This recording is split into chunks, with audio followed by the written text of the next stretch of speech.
what my life is really like. So listen. First, my name Jaguar. Don't address me different. I don't know you from a can of paint, son. My enemy can be your personal choice. Don't lace up till it's time to run. Ain't scared, never been scared, gon' be scared, and that's a fact, yeah. You should be questioning me. Truly, I've always been a fact, yeah. I'm not a narcissistic thirst bucket, no, just self-aware. Aware you've been thinking about me too much. Time to come up for air. Your opinion in the universe of me rates about a 0. Now go add value to that somewhere else and find a new hero.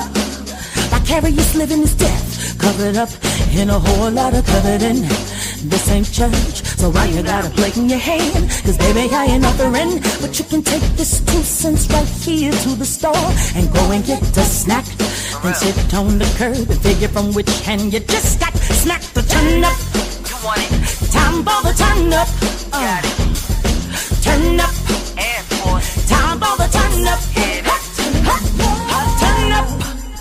Everybody wanna know like about celebrity friends and why I gained weight, my marriage and all that. Whatever. Time with the Roots was cool, Jake was great, and Cat Williams, yes, amazing. For real though. All it means is cool people enjoy my talents and my company. See, I make me experience, shape me, but in the day I made me self-reliant, don't waste the fight, and don't see that change until I'm dying. Far as waking, chalk it up to depression, married and asshole. Dark days, storms, then made it to the end of the rainbow. Found me a pot gold named Sam. I love being his mother. Might do it one more time, honestly, because it's such an honor. Always wanted a real life for real love, something that was on my true definition of fame is to be alone in the sunshine. Turn up, time for the turn up. You wanted it. Turn up. It is. Time for the turn up. Turn up. Time for the turn up. You asked for it. Turn up. What? Time for the turn up. Turn up. Yo, everything in this world that glitter and gold Ain't that the damn truth? gain the world, lose your soul. Pretty much. Everything that glitters ain't gold. You gain the world just to lose your soul. Hey, everything that glitters ain't gold. You gain the world just to lose your soul. No shame in loving God, though the world may see God's failure. Good things they do take time. Take yours, I take mine. No point in lying for it. Might end up dying for it. We all get what we deserve. Some help deserves some way to be served. My pride is my right, and my right is my life. Rich if I want to, might miss the real truth. To be more understanding, to be more forgiving, to compromise, to believe God. Y'all always want to ask some questions, right? Did that answer it for you? Dos, Come on, man. uno, dos, tres, up.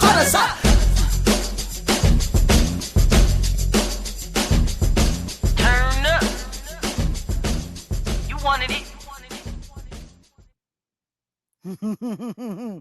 Salute, and welcome to the Jaguar Wright Effect. I'm hoping that my favorite co-host will show up soon. We are here live in the stream. How is everything? Can everyone hear? You know what I'm saying? Can everyone hear okay? Are we good? Because you know what? Listen to me. It's the turn up. Y'all already know. For those of y'all who know, you know. You know what I mean? That's the anthem right there. That's the keep it all the way real anthem. And you know what? While we're at it, let's just stay in the spirit of music for a little while longer. And I'm gonna play another record. I think it would be good to play another record. You know, there's so many songs that I've written throughout the years that really haven't gotten a lot of shine. Yeah. We're gonna play this one. I wrote this one for Nipsey Hussle and for my son. Just a couple of days after Nipsey passed away. So let's get into It's Deep. If you're gonna give it all up, do it for something. If you're gonna give the game up real quick, make sure you do it for something. If you're going to give it all up, then never thought I'd live to see 25. Just to live past it, see my son die at 25. Now Nipsey Hussle's gone, his favorite rapper. Less than 1 year and I've lost 2 kings, monuments to a future so bleak. Do it for something. If you're gonna give the game up real quick, make sure you do it for something. If you're going to give it all up, then everything you kissed, everything you missed, everything you did, everything you climbed for, everything you strive for, everything that you died for, everything that you lied for, everything you cried for, just make sure in the end it's worth dying for. And make sure it's something. Do it for something. If you're gonna give the game up real quick, make sure you do it for something.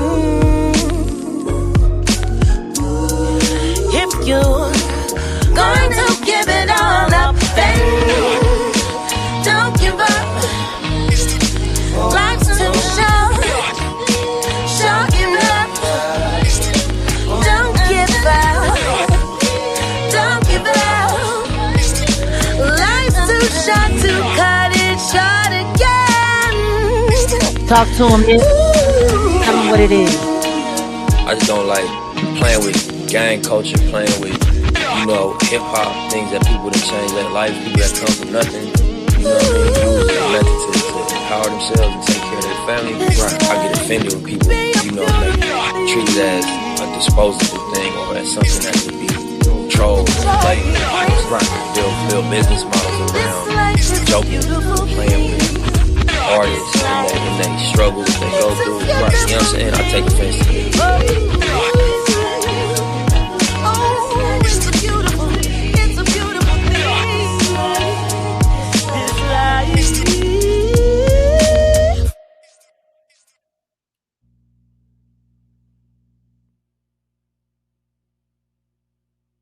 That's my firstborn man child.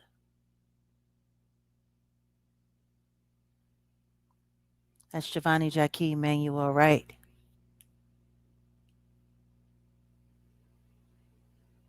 He was my first. Do it for something. Everything that I was doing to leave for him, his brother, and any other child that might be attached to me along the way.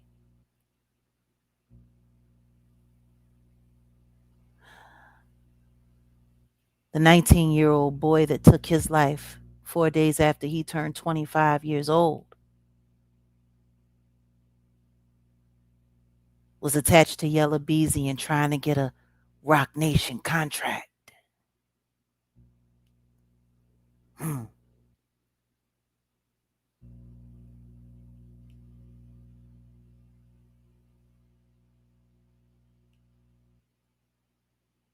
People tend to forget.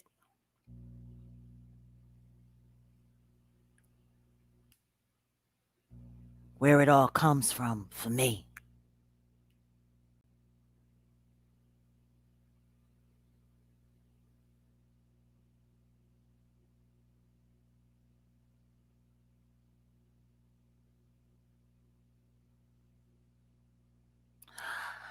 I think some people tend to think this is all a game. It's not. Lives are lost.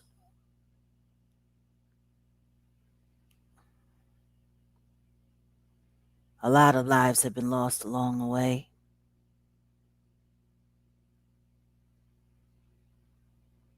Hmm.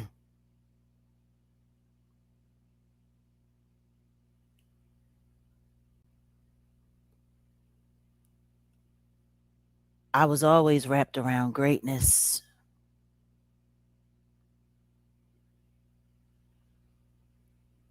And helped shape a good share of history along the way. Funny thing is while they were all pretending to be whatever they wanted the public to believe, I just was.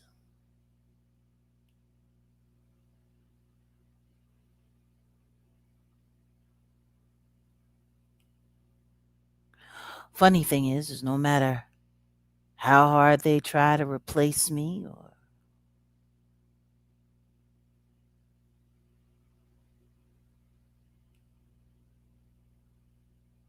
I am.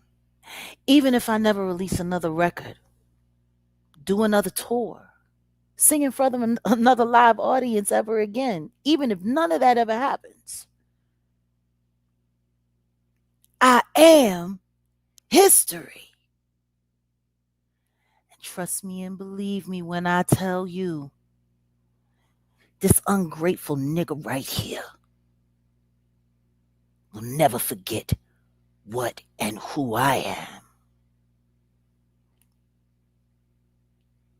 He has to resort to childlike flexes.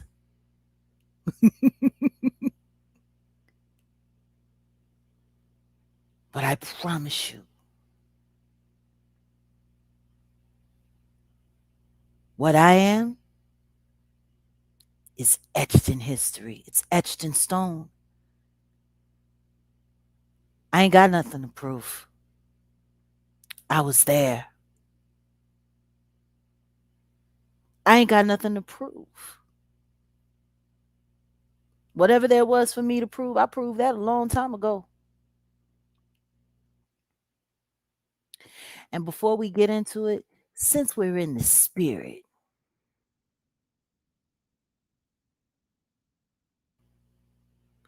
let me share a little something more. And then we're going to get me. I'm special. Look at me. I'm a star. Look at me. I'm spectacular. Can't you see? I'm going far. Look at me. I'm a winner. Look at me. I'm so high. Oblivious to my surroundings. As I watch it all pass me by. Running away from the sun. Ain't running for one more trip. I'm running and I'm running and running. I'm running and I'm running around the sun. Running till my feet get numb. And run one more trip around the sun. And running till my feet get numb. I'm running around the sun. Computer rap, kill them all until they're dead. Put another bullet in their heads. Call it entertainment instead.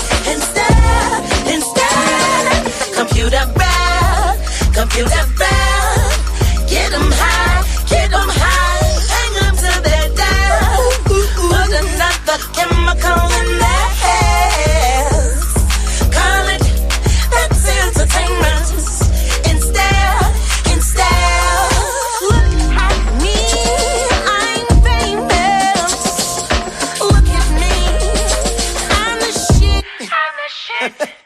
Look at me, got 1 million followers. That must mean that I'm so rich, I'm so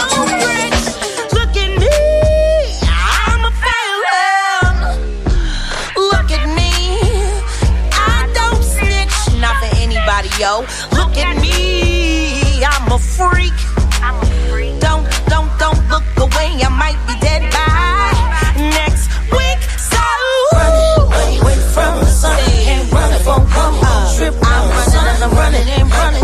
I'm running and I'm running around the sun. Running till my feet get numb. And run one more trip. And running till my feet get numb. I'm running around the sun. Computer rap, kill them all. Until they die, put another bullet in their heads. Call it entertainment instead. Computer rap, get them high, take them till they die. Put another chemical in their heads. Call it that's entertainment instead. I don't gotta preach. I don't gotta sing. I don't gotta take every morning to live my life. It's the fact that I can learn something that is happening. And I'm good and I've been that's enough for me. All these people that say, look at me, I'm half naked. Look at me. I'm so rich. Look at me. I got a 15 followers. Look at me. I'm a billionaire. Look at me. I can't even get a loan. Look at me. I'm going to be less loan. Look at me. Like I'm saying. No. It is what it is. Away from the sun and running for one more trip. I'm running and I'm running. I'm running and I'm running around the sun. Running till my feet get numb. And running one more trip. Running till my feet get numb. I'm running around the sun. Computer rap, kill them all until they die. Put another bullet in their heads. Call it entertainment instead. Computer rap, get them high, hang them till they die. Put another chemical in their heads. Call it that's entertainment instead.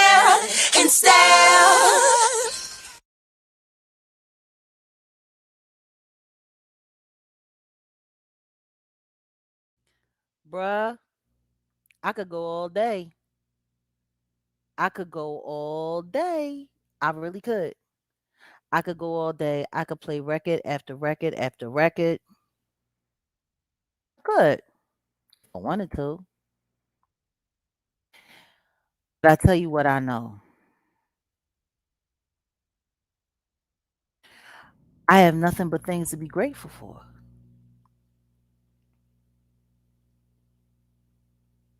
And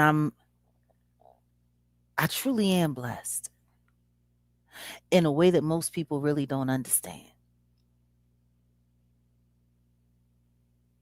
Most people really don't understand how I'm blessed. There is a pureness.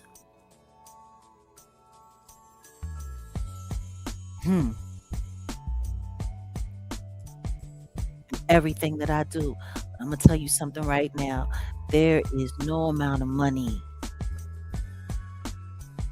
that could ever make me want to go back to what these people do. It's not there.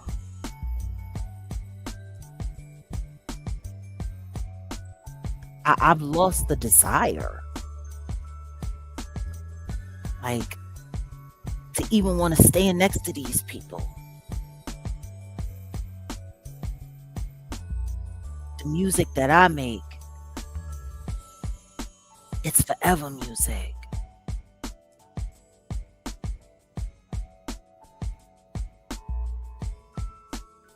You know, I'm so cool on it all. And I think that's the part that people really have a hard time understanding about me. I think people like kind of believe that, you know, when you get to that spot, when you get to that space, you want to supposed to always be there, or you're never supposed to let it go. I mean, there's so many people in this world that like they be gagging to be there, and they really just can't imagine the idea of getting there and then not wanting it, and then seeing what it's all for, seeing the cat and all of the game. And I think for me, that was really like that was the thing that bothered me the most today about the comments in this sham of an interview. Like this interview, bruh, this interview, if you want to call it that, that part. Who is this child? Like, I'm sitting there like, yo, who didn't go and pick Junior up from the after school program? Like, he looks like a kid that just got picked up because his parents forgot to come get him.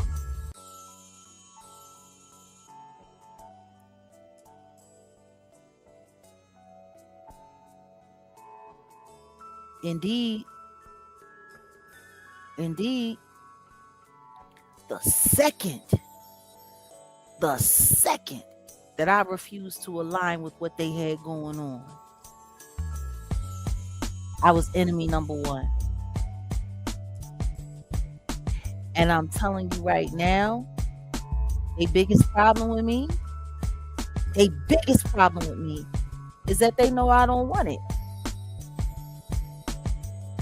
You ain't missed nothing. The only thing you missed, if you didn't see that interview, was a bunch of lies. I'm sure he does work for Rock Nation. Like, I went checking up his background. It's really not that impressive, especially considering he's supposed to be an editor. He's supposed to be a journalist. And I'm like, who is this kid?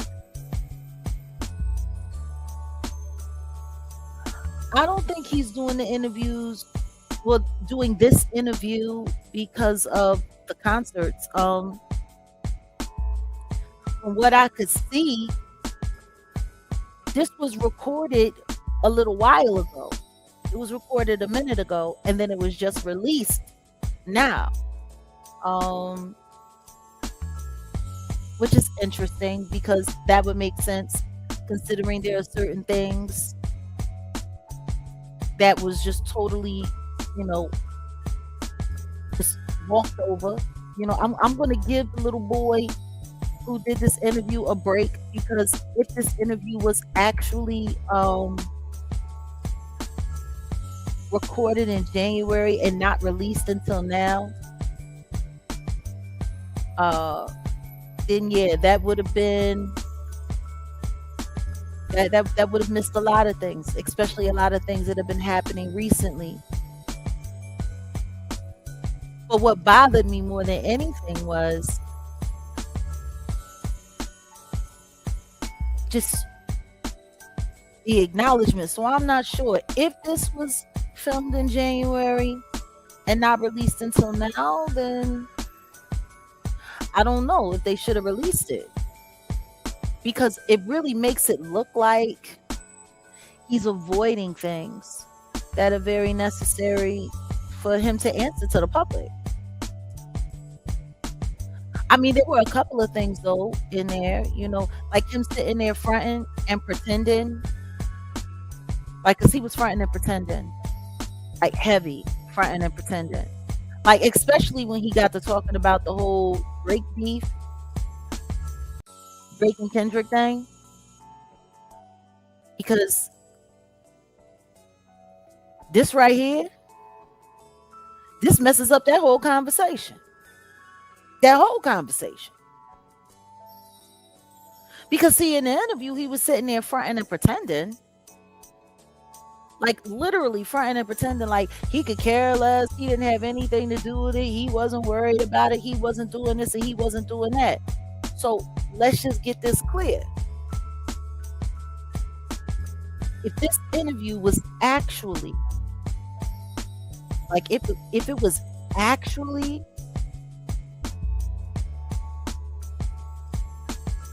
like, ooh, like the more I think about it, the crazier it sounds. I don't know what that fool wearing. I'm gonna tell you what I did hear. Allegedly, the reason why he got them dreads is because he's got some kind of like high tech Neuralink stuff going on in his head. Oh, hold on a second. What's this? Jag Sloan Bella been talking about you lately and telling people to really listen to you. She said she would love to have a conversation with you. You know what? Me and Sloan, we were talking last year, and then things got hectic, and you know, like I lost track of her, and I don't think we ever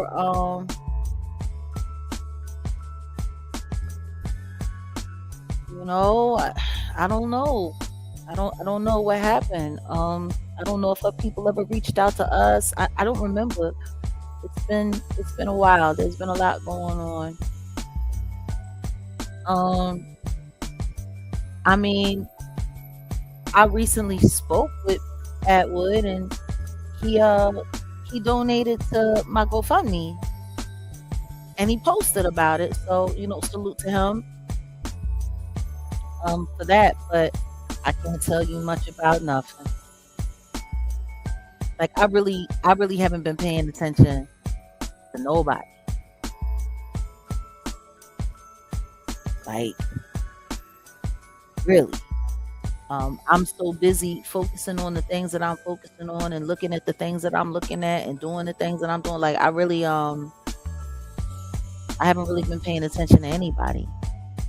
So salute to Sloan Bella, and thank you to Sean Atwood. And I guess we're gonna have to try to figure out how to get in touch with her. I don't know. Like I don't like to try to leave people hanging. His sneakers are annoying you.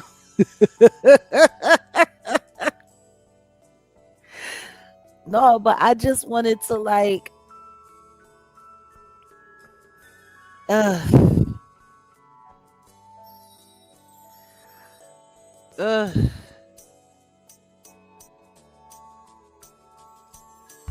it's just, yeah, like this interview, I don't know, is it just me?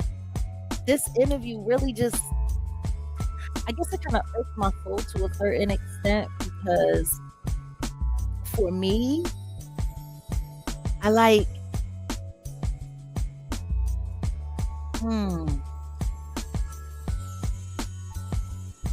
a lot of things about him are annoying, but what was really annoying for me was not even him, because I expect him to say and do crap because he's been doing it forever.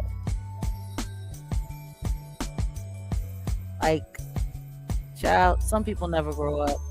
He's been doing this crap forever. Like, he's been lying in interviews and making stuff up for years. He does it. He likes irking people. Like, because he knows people know he's lying. And for him, it's really more about, he knows that he can sit in front of an audience full of people, lie his freaking ass off, and know that nobody's ever going to call him out to his face about it. Nobody's ever going to come for him. Like, it's kind of like a narcissistic flex. Like, he knows he's lying, and he knows everybody knows he's lying. But what he does know is that because of the industry ties that he's built, and the people that he has under his thumb, and the grasp of power that he's had, that nobody's going to say anything. Nobody's going to do anything. You know?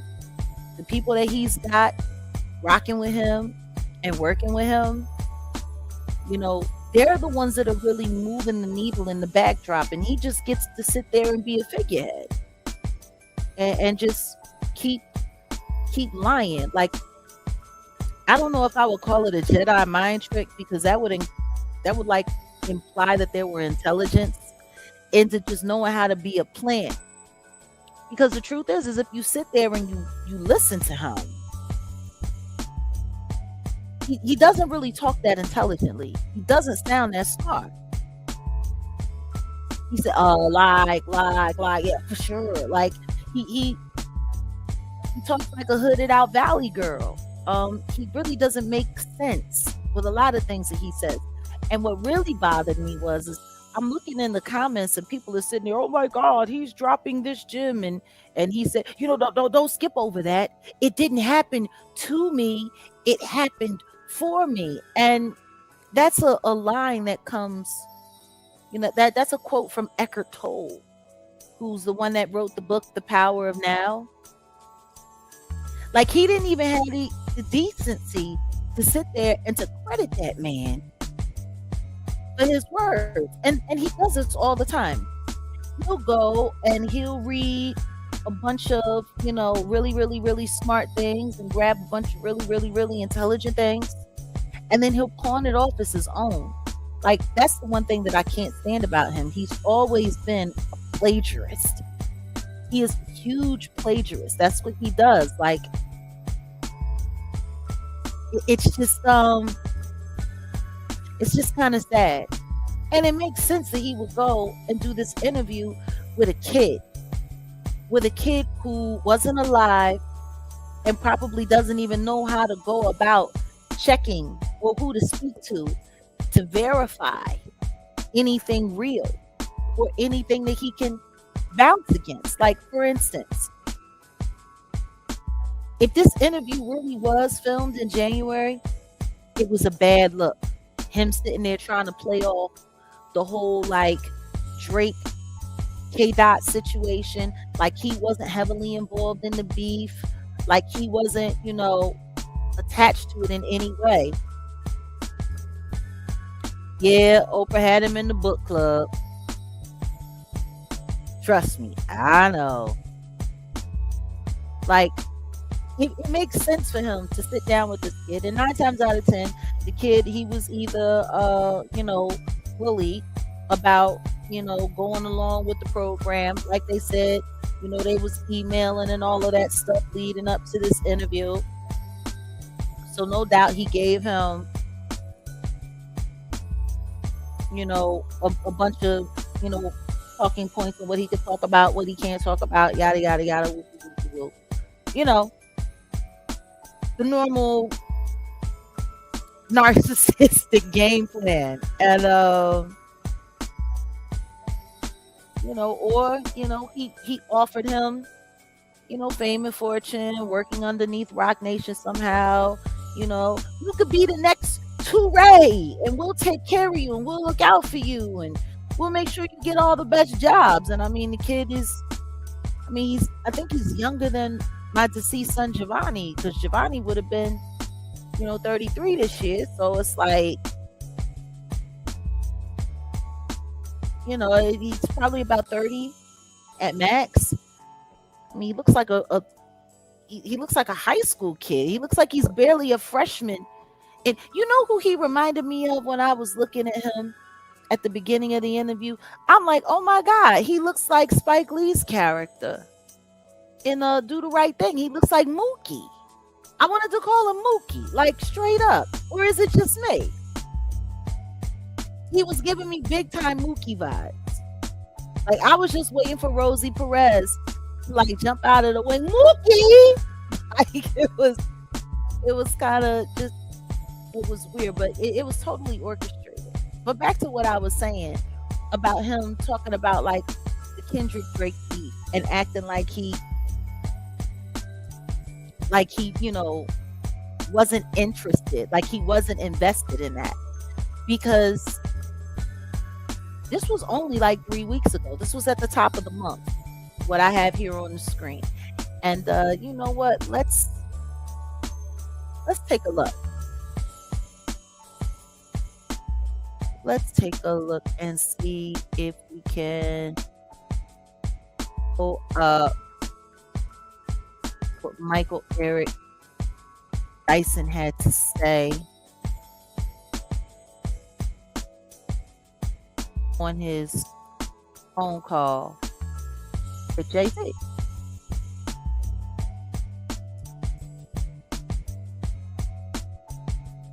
All right, we're not gonna, because I want to make sure we pull up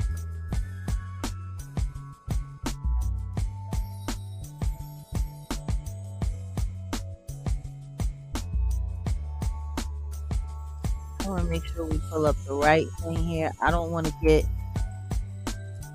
too much into other people's content. We're gonna rock it on a fair use.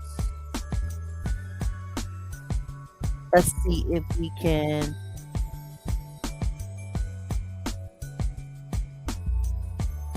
channel this. Hold on a second. Guys, I'm sorry. I gotta look here. You know, it's just so wild when you look at these Illuminati people, though. Because they're all linked into each other, tapped into each other somehow. I'm trying to see if I can find video where it's just him and the call. Like, academics had so many different clips of this, and I really don't want to.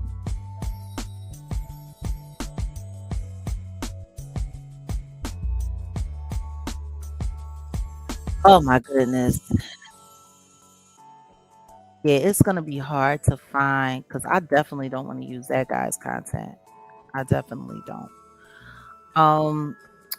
I had pulled it up before.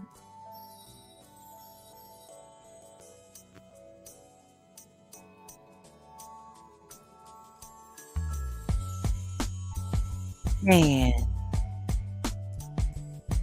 I am trying to see if I can find it because I had saw it earlier and now see, and that's what's wild because every time I've learned, what I've learned is these guys, they get online and they go and they start scrubbing the algorithm.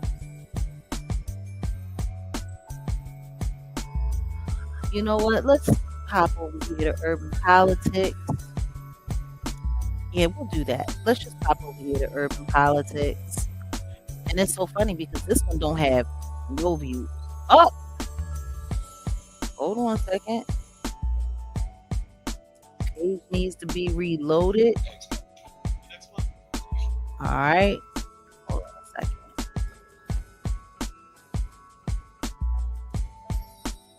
All right, guys. I think I might have found it.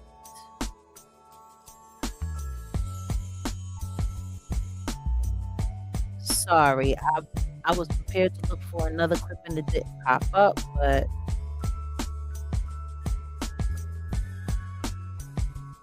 let me clear the screen a little bit. Let me get this down here. Now, I understand this is fair use, and salute to Urban Politics. He's a channel here on YouTube.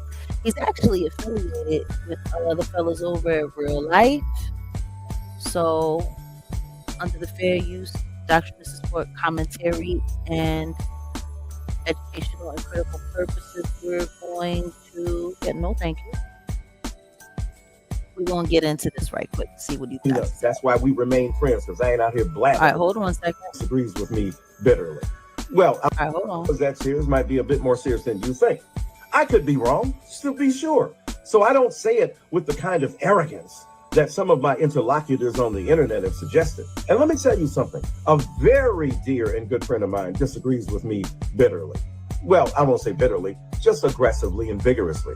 His name is Sean Carter, better known as Jay-Z. Now, I don't usually talk about the conversations that Jay-Z and I have because that's between us. That's why we remain friends, because I ain't out here blabbing about what we talk about. But he hit me up and he vigorously disagreed with my particular position. He said it with dignity. He said it with respect. He articulated his ideal intelligently. I responded to him.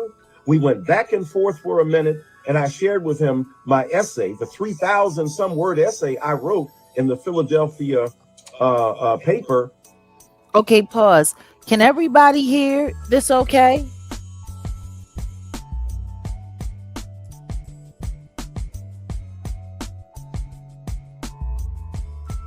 Can everybody hear this okay? I want to make sure that we're all able to hear this. Okay, yes, all right. So just to give it a little reference, this is Michael Eric Dyson talking about Jay-Z calling him regarding the whole Kendrick and Drake beef. Now, anybody who paid attention to that interview today, even if it was allegedly filmed in January and not released till now, this happened almost 3 weeks ago. Almost 3 weeks ago. Okay?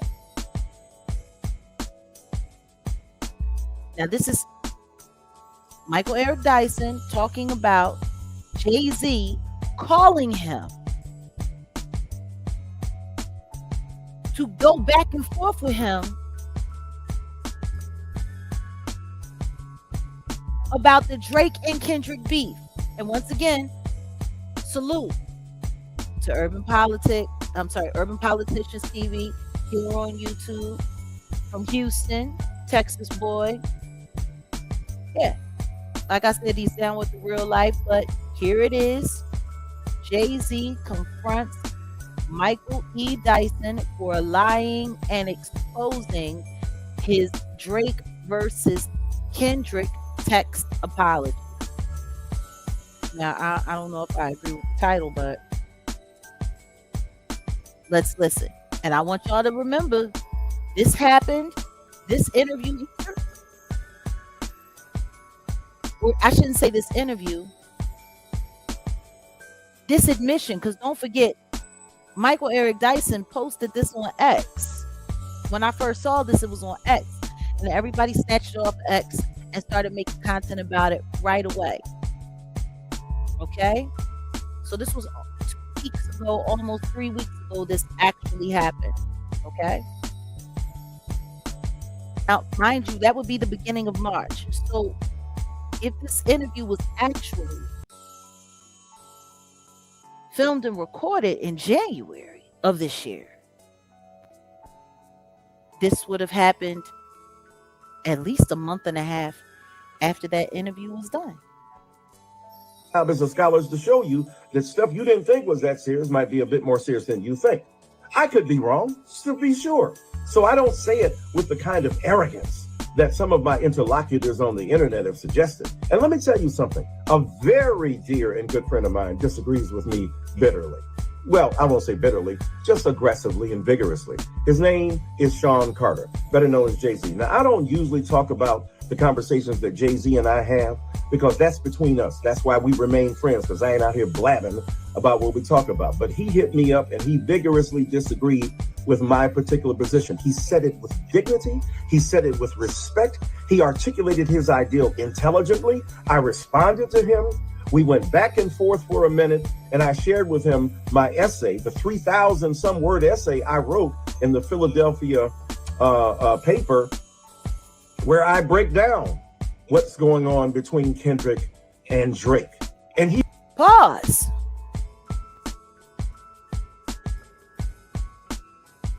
Now, if I go to the interview, and I'm not going to pull up the interview because I have no doubt in my mind that if I shared anything, he's very happy to be Jay-Z friend, ain't he, baby? He's so happy to be Jay-Z friend. He's so happy. No, but seriously, if I go and pull up the transcripts, and I'm finna do that right now. I'm finna pull up these transcripts because I want to make sure that everybody says, oh my goodness, hey, Grumpy Knuckles. Hey, baby girl, sending you all the love the Most High is giving me. I appreciate your courage and love for our intelligence. I hear you. Salute, bro. Long time. It's been a minute. And I did get your number, and I will be reaching out soon. So hold on a second. I got to get to these transcripts. Because it's just wild to me. Like the way people be lying.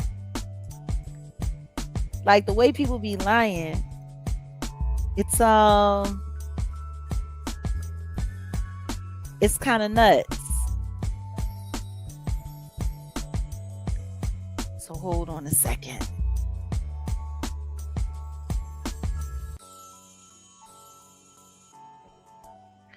Okay, so he puts here, wait a minute. How much further do I need to go back?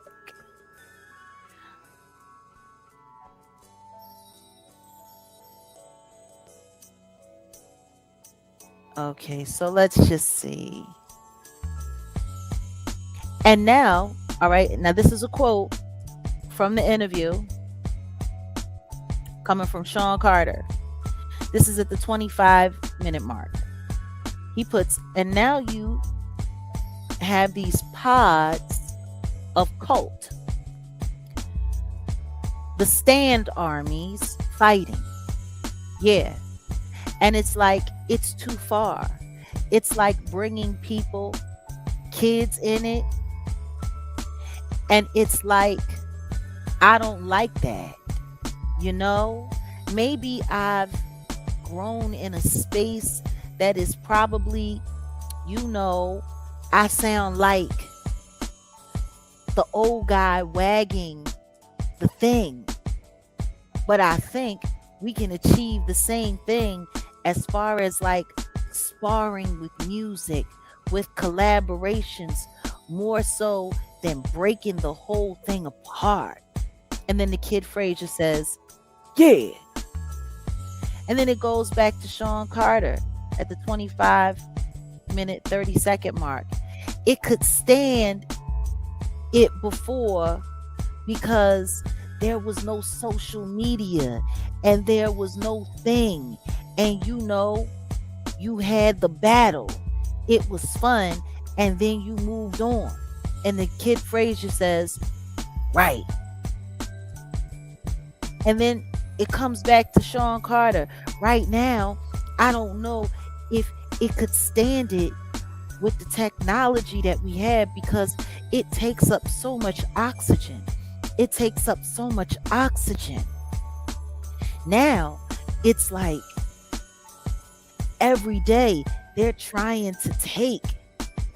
And Frazier says, like, they're still talking about it. Not just talking about it. Not like, yo, this song, I like this. It's like, I don't know how many times these people said like, and I'm reading the transcript. Not like, yo, this song, I like this. It's like trying to tear down the people's life. And Frazier says, yeah. And then it comes back to Sean Carter and he says, it's like trying to, you know, wreck this guy's marriage or wreck this guy's relationship with his child. And it's like, I don't know, man. I don't know if it's worth it at this point. I don't know. That's interesting. Again, I love the idea that we got so much music in such a short period of time. Great music. Just everything around it was just like, man, it is like taking us a couple steps back. And we just grown so much that I don't know if, I guess I'm going to say it. I don't know if battling needs to be a part of the culture anymore.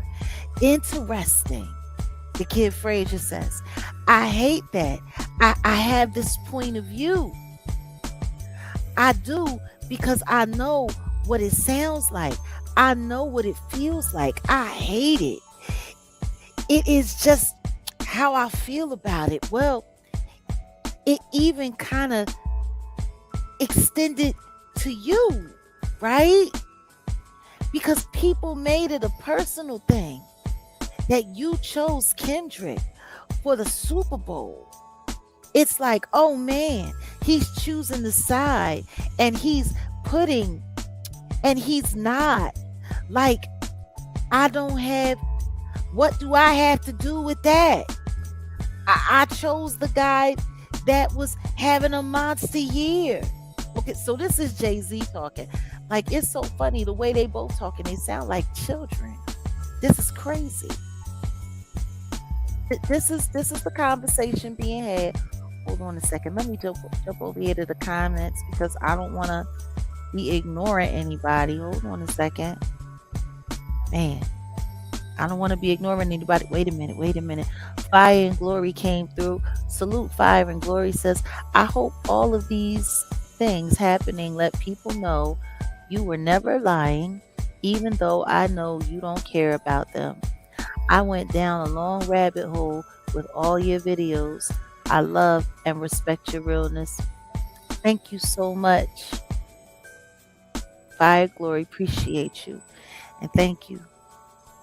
Thank you for stopping by. I appreciate you guys. Are welcome anytime. Jay-Z is not the Brooklyn hood rapper anymore. I mean, quiet as kept, he really never was. But let's get back to what he was saying.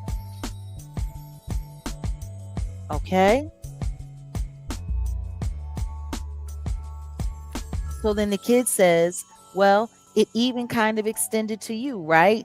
And then Sean Carter comes back and says, because people made it a personal thing that you chose Kendrick for the Super Bowl, right? So I'm sorry. The kid was still talking. The Frazier kid was still talking.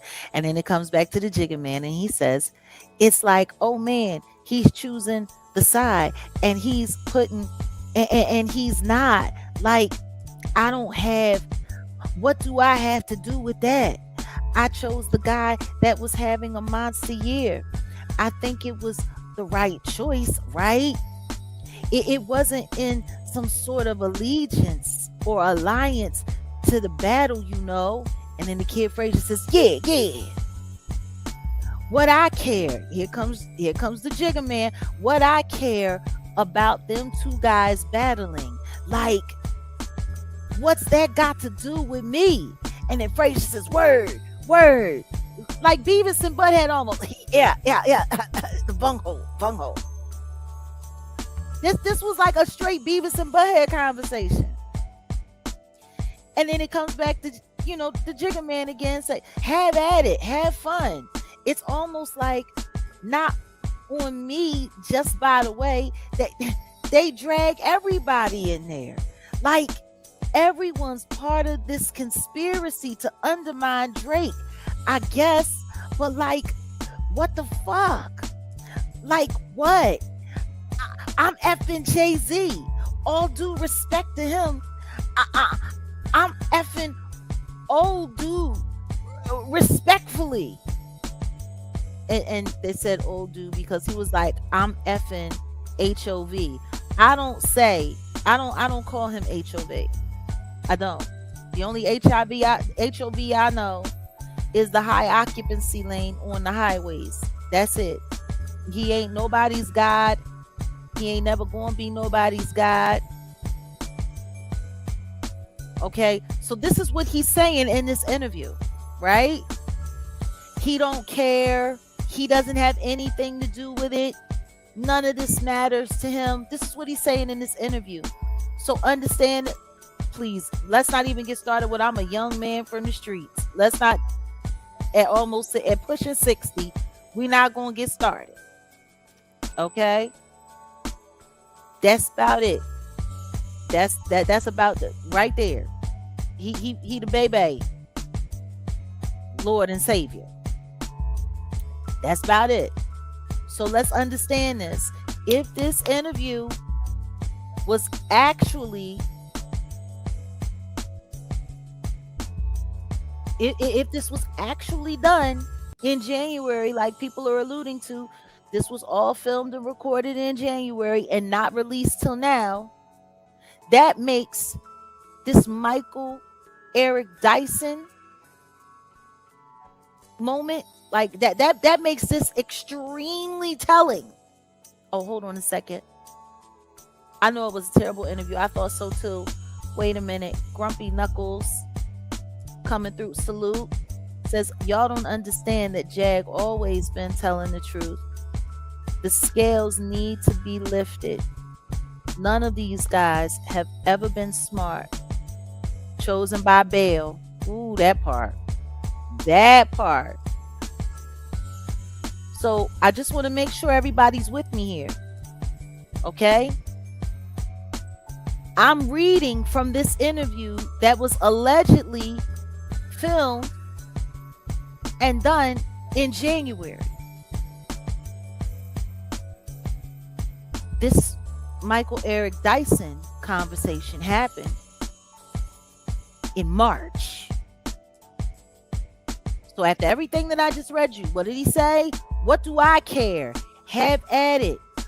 I chose Kendrick because he was having a monster year. Nothing more than that. What do I care about them two guys battling? Like, what's that got to do with me? This is what he said. So now let's listen to the phone call again. And you think. I could be wrong, still be sure. So I don't say it with the kind of arrogance that some of my interlocutors on the internet have suggested. And let me tell you something. A very dear and good friend of mine disagrees with me bitterly.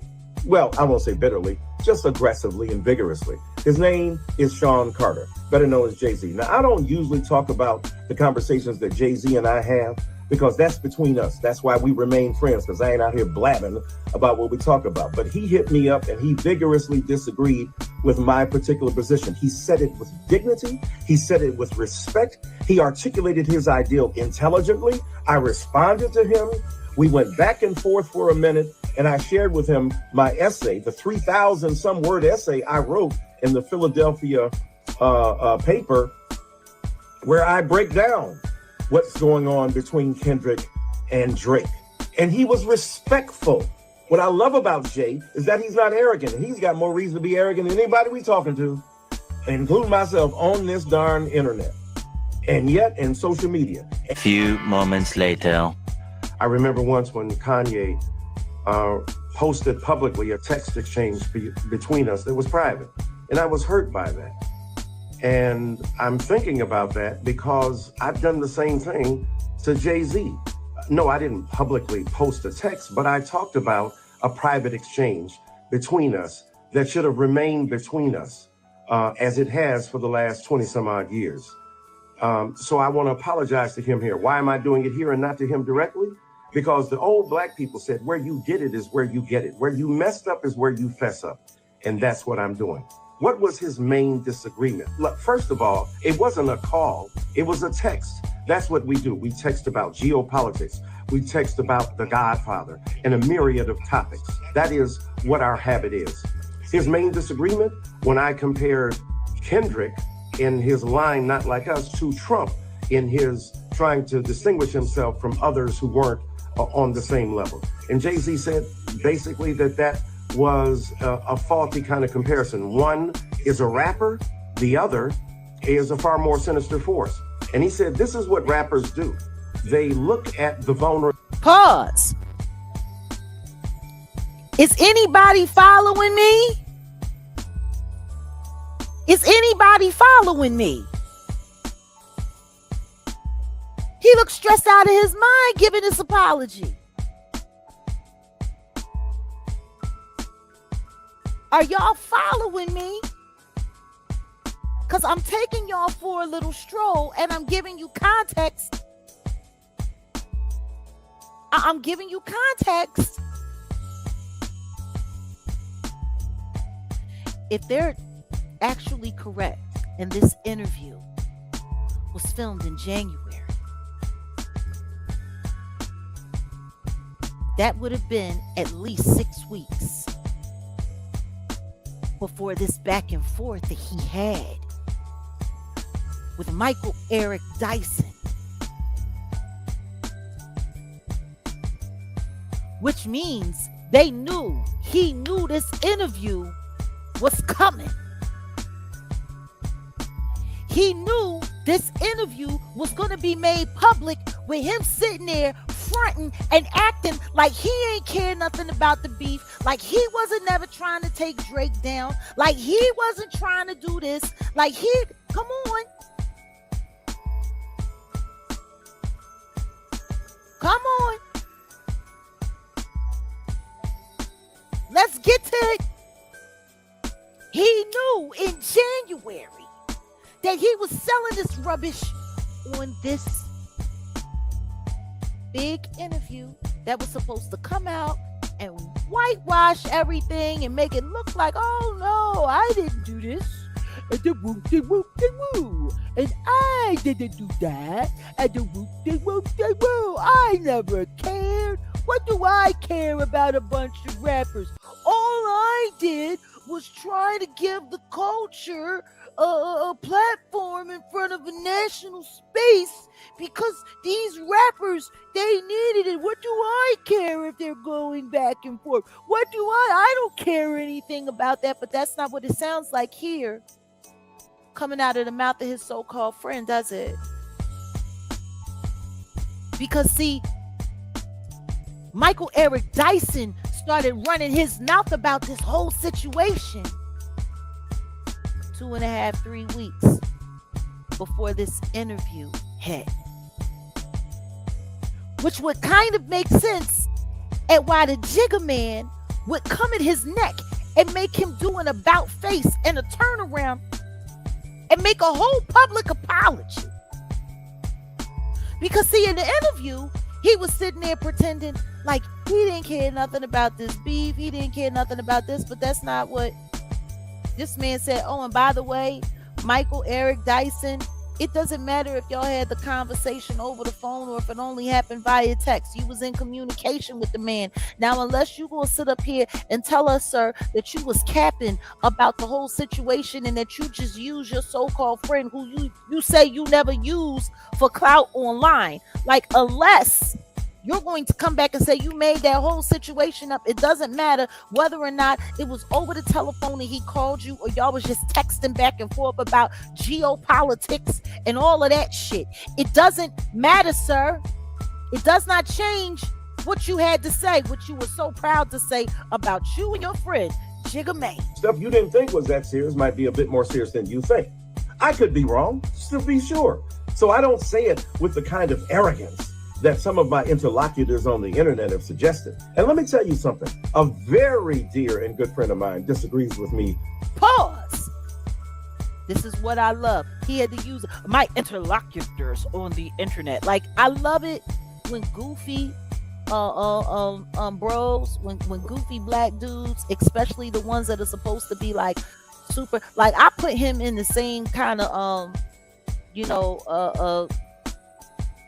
big dummy with an expense account.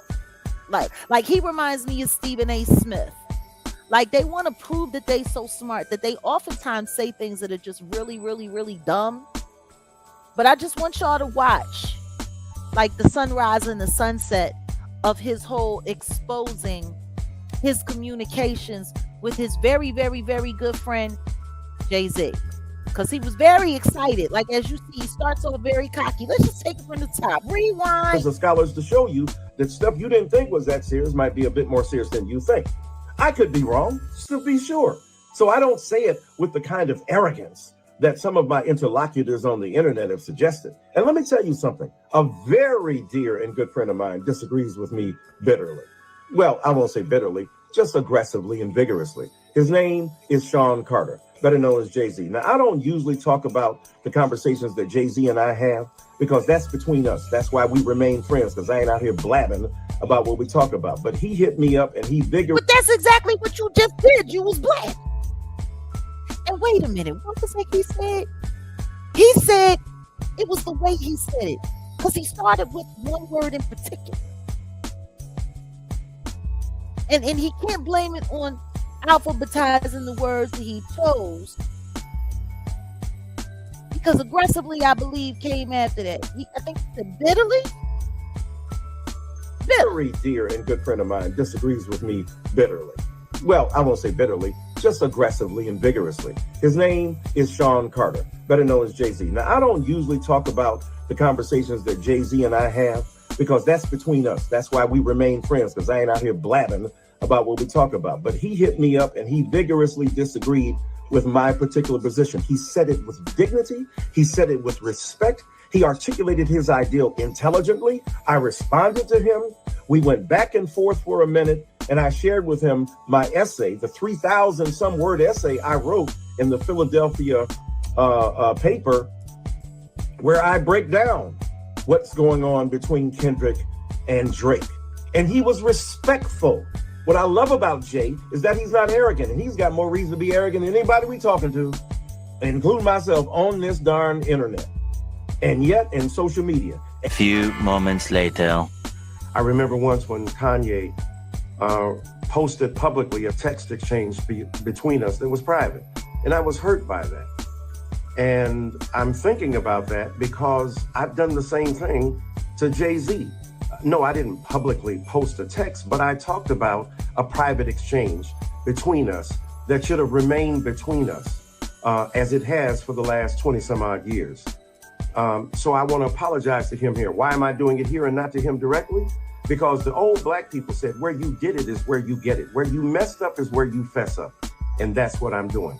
What was his main disagreement? Look, first of all, it wasn't a call. It was a text. That's what we do. We text about geopolitics.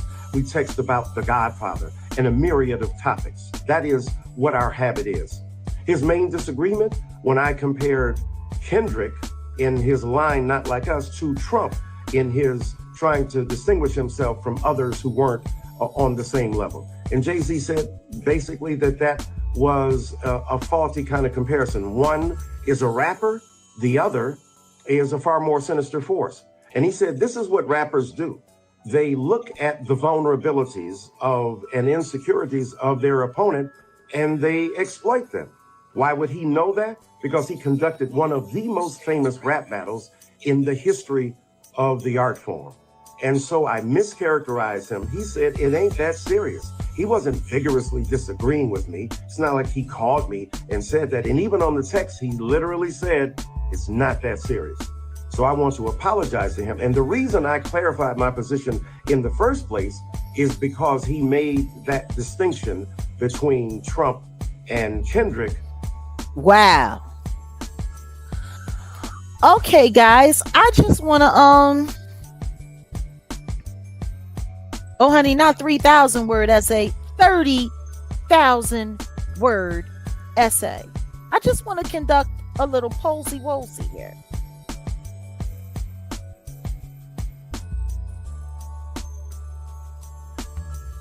Oh yeah, he was apologizing, but he had to make sure he was pontificating and hypothesizing and doing and using his big words.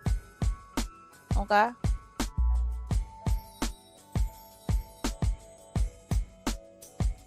Yeah, 30,000 word.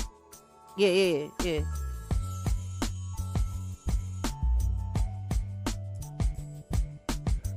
So I just want to take a quick poll. I want to ask everybody right quick. Damage control upon damage control upon damage control upon damage control.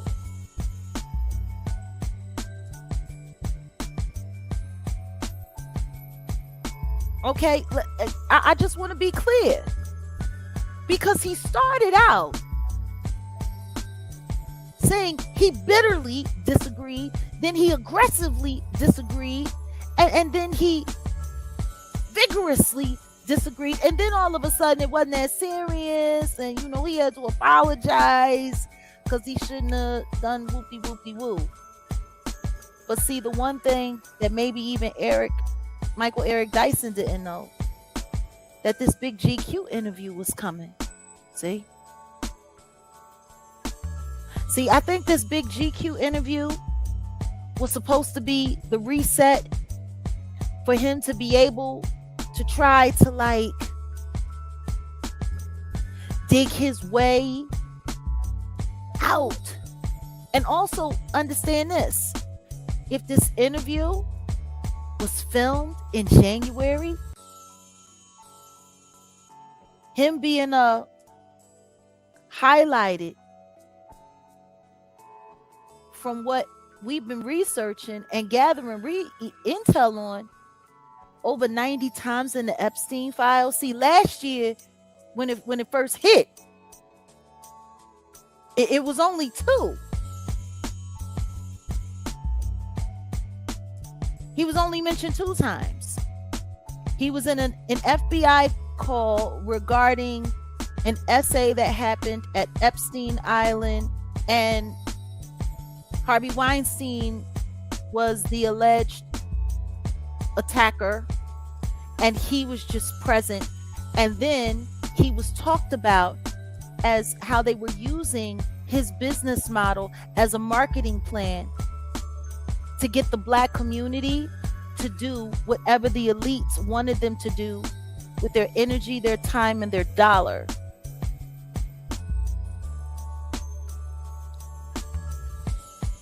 But fast forward, after I guess this interview was filmed, his name popped up a lot more.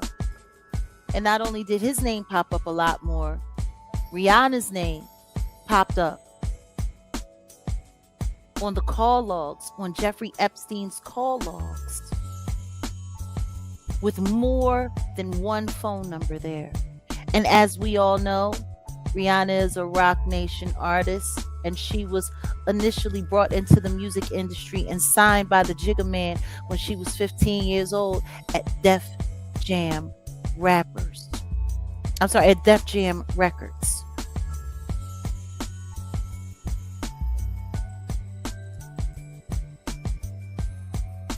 Also, before this interview hit, Nancy Mace called for the Jigga Man to come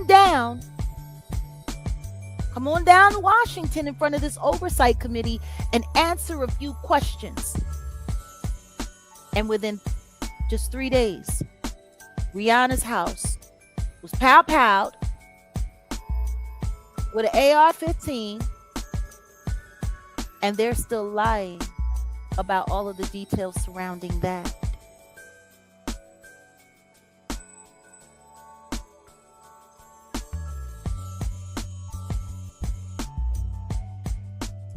Yes, this live will be saved, but I want you guys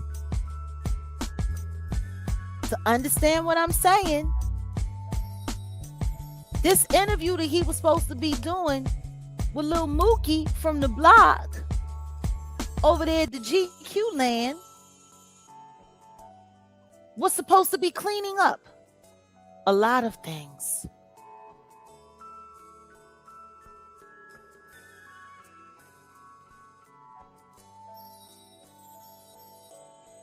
You know what? I don't want to hear about what Simone got to say. Y'all know me and Moni used to be friends, and we ain't friends no more. I don't fuck with that bitch. She Shluminati down, and I'm good. I pray that her children are doing well. Little Lacey should be getting ready to turn 18 soon. I want y'all to peep what I'm saying. This interview, if it was filmed in January and not released till now, I want y'all to think of the list of all of the things that has popped up since then. I want y'all to think about it.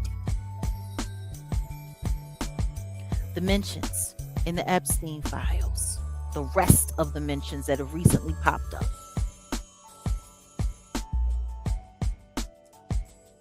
Rihanna's name being attached, him being called to have to answer questions, and this back and forth between him and his very, very, very good friends.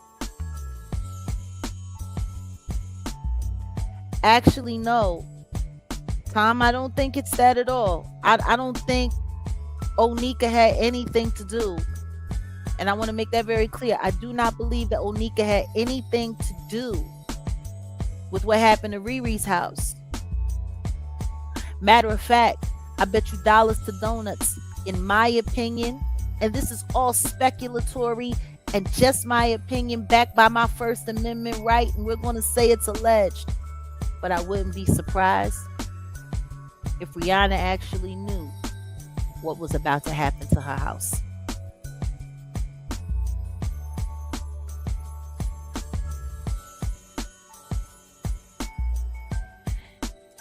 Rihanna was a minor under Jay-Z's watch. She was his artist. She was signed to him.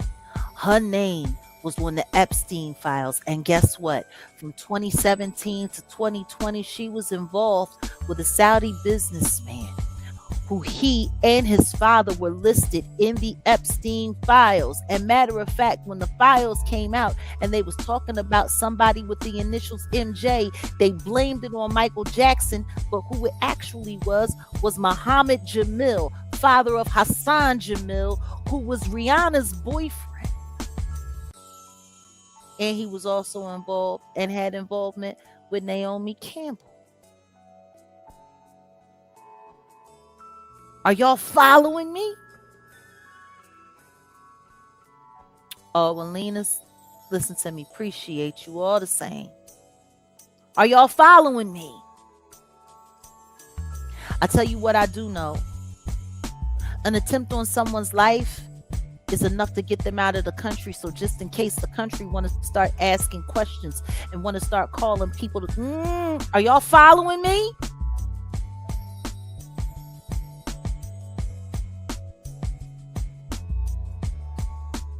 Are y'all following me?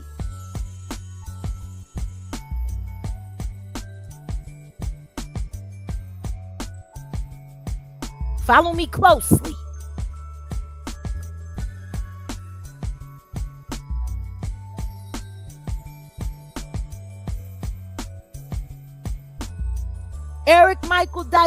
Michael Eric Dyson had no idea when he started running his mouth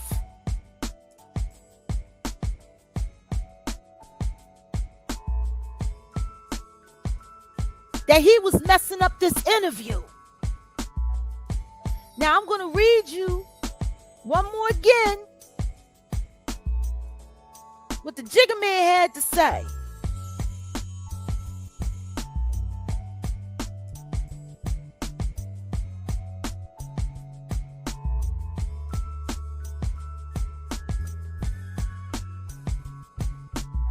He's sitting here trying to sound like he actually gave a damn. We'll just pick it up from here. It could stand it before because there was no social media and there was no thing. And you know, you had the battle. It was fun. And then you moved on. And Frazier says, right now, I don't know if it could stand it with the technology that we have because it takes up so much oxygen. It takes up so much oxygen. Now, it's just like every day, they're just trying to take, and then Frazier interrupts and says, like they're still talking about it. Not just talking about it, not like, yo, this song, I like this. It's like trying to tear down the people and trying to tear down the people's life. And Frazier's like, yeah. It's like trying to know, wreck this guy's marriage or wreck this guy's relationship with his child. And it's like, I don't know, man. I don't know if it's worth it at this point. I don't know. That's interesting, Frazier says. Again, I love the idea that we got so much music in such a short period of time. Great music. Just everything around it was just like, man, this, it's like taking a couple steps back and we're just we've just grown so much that I don't know if I guess I'm going to say I don't know if battling needs to be a part of the culture anymore. Interesting. I hate that I had this point of view. I do, because I know what it sounds like. I know what it feels like. I hate it. It is just how I feel about it. Well, even if, well, it even kind of extended to you, right? That's what the Frazier kid says. Because people made this a personal thing that you chose Kendrick for the Super Bowl. It's like, oh man, he's choosing the side, and he's putting, and he's not like, I don't have, what do I have to do with that? I chose the guy that was having a monster year. I think it was the right choice, right? It wasn't in some sort of alliance to a battle, Frazier, yeah. Jay-Z, what do I care about them two battling? Like, what does that got to do with me? Frazier, word. Jay-Z, have at it, have fun. It's almost like, not on just me, by the way, they drag everybody in there. Like, everyone's a part of this conspiracy to undermine Drake. I guess, for like, what the fuck? Like what? I'm effing Jay-Z. All due respect, but I'm the HOV, dude, respectfully.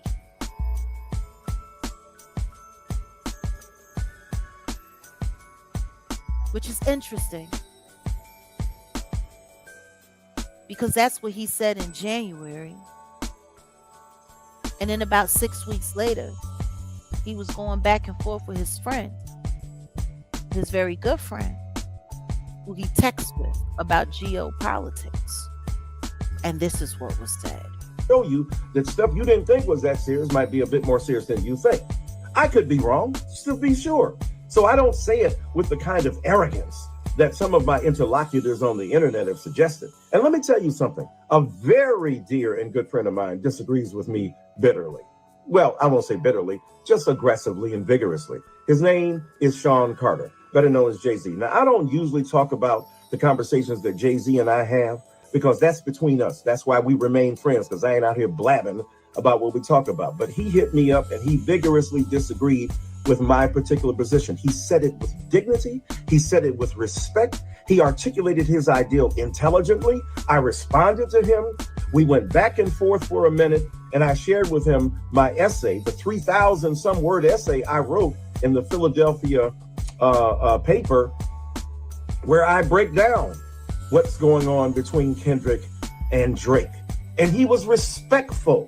What I love about Jay is that he's not arrogant, and he's got more reason to be arrogant than anybody we talking to, including myself, on this darn internet. And yet, in social media. A few moments later. That part. I remember once when Kanye posted publicly a text exchange between us that was private, and I was hurt by that. And I'm thinking about that because I've done the same thing to Jay-Z. Pause. How did he get from his very good friend Sean Carter to now he's calling him Jay-Z?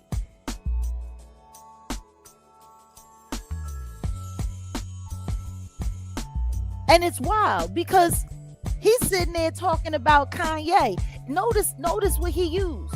I remember once upon a time, like Kanye, the biggest, screw up, as they would consider in all of hip hop. And so now he's, laying down and comparing it. Like, I want y'all to just pay attention. This dude is something else. He's something else. On this darn internet. And yet in social media. A few moments later. I remember once when Kanye posted publicly a text exchange between us that was private, and I was hurt by that. And I'm thinking about that because I've done the same thing to Jay-Z. No, I didn't publicly post a text, but I talked about a private exchange between us that should have remained between us, as it has for the last 20 some odd years. So I want to apologize to him here. Why am I doing it here and not to him directly? Because the old black people said, where you get it is where you get it. Where you messed up is where you fess up. And that's what I'm doing. What was his main disagreement? Look, first of all, it wasn't a call. It was a text. That's what we do. We text about geopolitics. We text about The Godfather and a myriad of topics. That is what our habit is. His main disagreement, when I compared Kendrick in his line, Not Like Us, to Trump in his trying to distinguish himself from others who weren't on the same level. And Jay-Z said basically that was a faulty kind of comparison. One is a rapper, the other is a far more sinister force. And he said, this is what rappers do. They look at the vulnerabilities of and insecurities of their opponent and they exploit them. Why would he know that? Because he conducted one of the most famous rap battles in the history of the art form. And so I mischaracterized him. He said, it ain't that serious. He wasn't vigorously disagreeing with me. It's not like he called me and said that. And even on the text, he literally said, it's not that serious.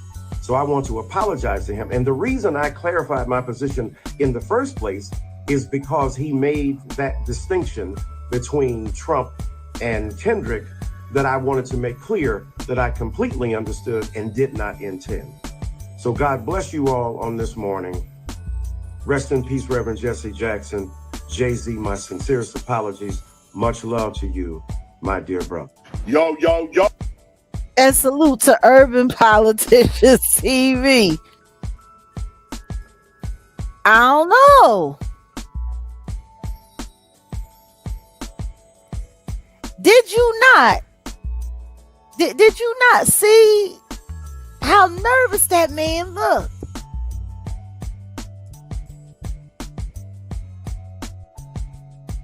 Which is interesting because all of this happened just a couple of weeks ago, right before this interview came out, because everything that he had to say when he initially came out on X, running his mouth, was in complete contradiction to what this idiot said that was aired in this interview today.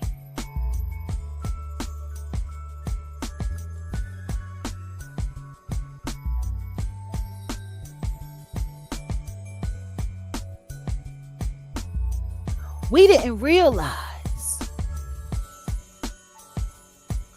why a couple of weeks ago this old nigga was sitting there apologizing the way he was apologizing, why he made that backspin the way he made that backspin, because they needed that to shut down. Because let's not forget, when old dude hit the internet, when that hit the internet, there was at least 100 different content creators who made content about this whole situation. Matter of fact, hold on a second.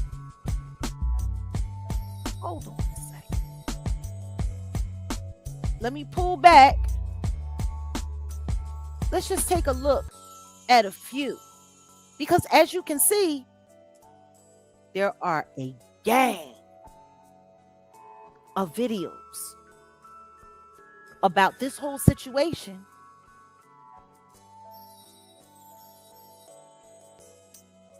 And it got views all over the place, which is wild.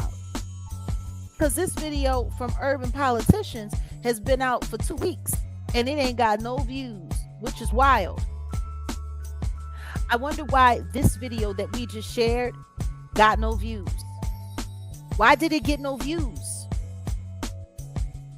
Maybe because it had both of this very, very, very sad social media transaction. And it could prove exactly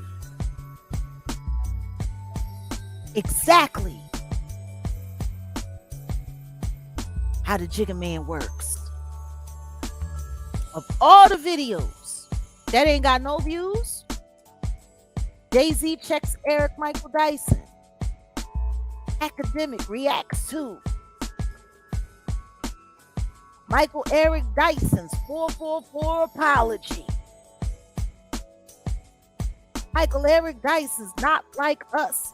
Take backlash. Drake debate. Glasses exposes Michael Eric Dyson apology. Dr. Michael Eric Wright. Are y'all seeing? Punk got that call. Academics reacts to Michael Eric Dyson folding after his previous Drake and K-Dot. Do y'all see this? All these videos? Look at that face. As the Jews would say, look at that punum. Look at that punum.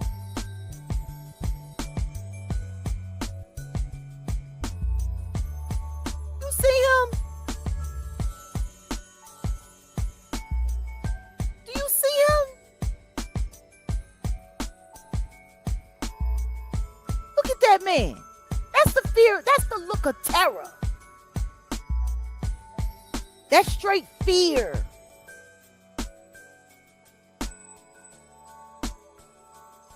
He trying to make sure he gets backpedaling and stepping and fetching.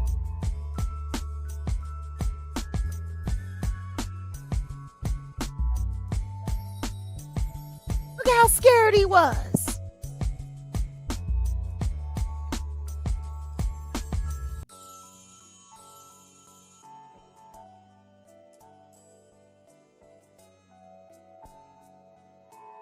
He filmed these videos all by himself. You can tell he did it in the same hotel room.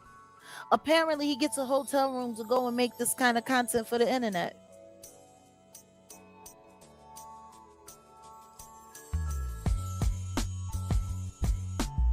Do y'all see how many videos was made? Do y'all see how many videos was made?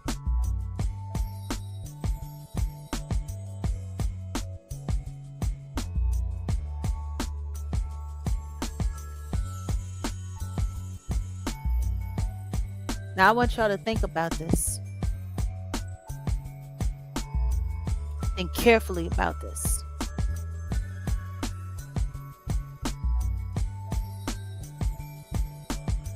This entire situation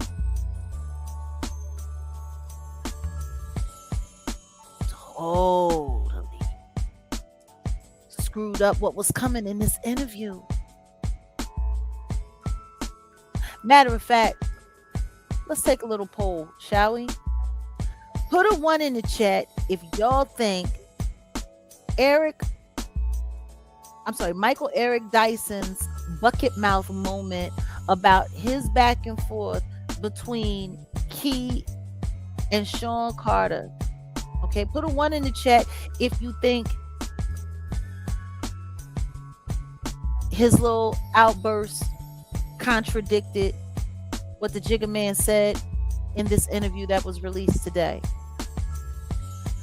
Put a 1 if what Michael Eric Dyson said 3 weeks ago on the internet contradicted what the Jigga Man said in this interview that was released today. Put a 2 in the chat if you think what Michael Eric Dyson said supported.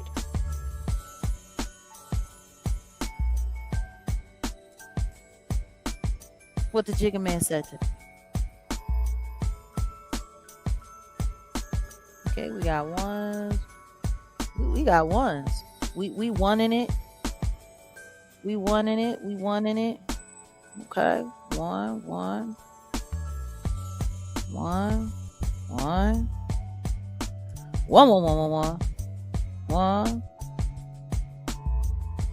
One. Huh.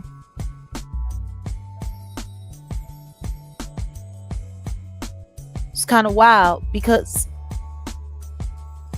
what it really suggests, or what it looks like to me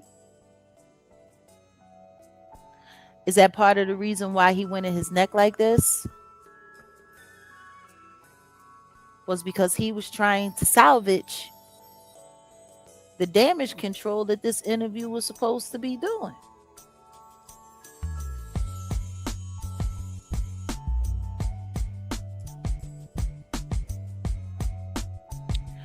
So yeah, I mean, yeah, I would say that the ones have it. I would say that the ones have it. I would say so too, guys.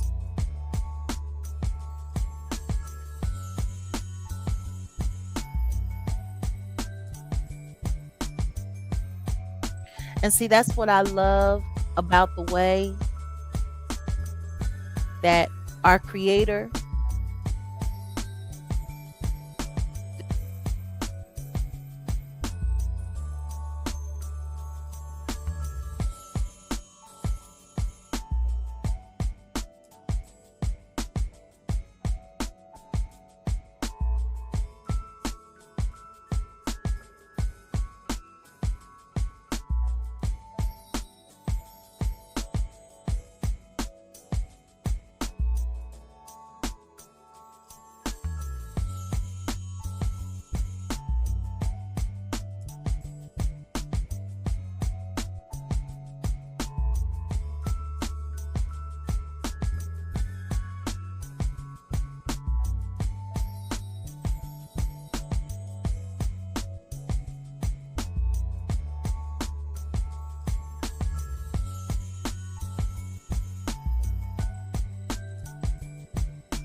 don't need 8 bars, I'll take 16.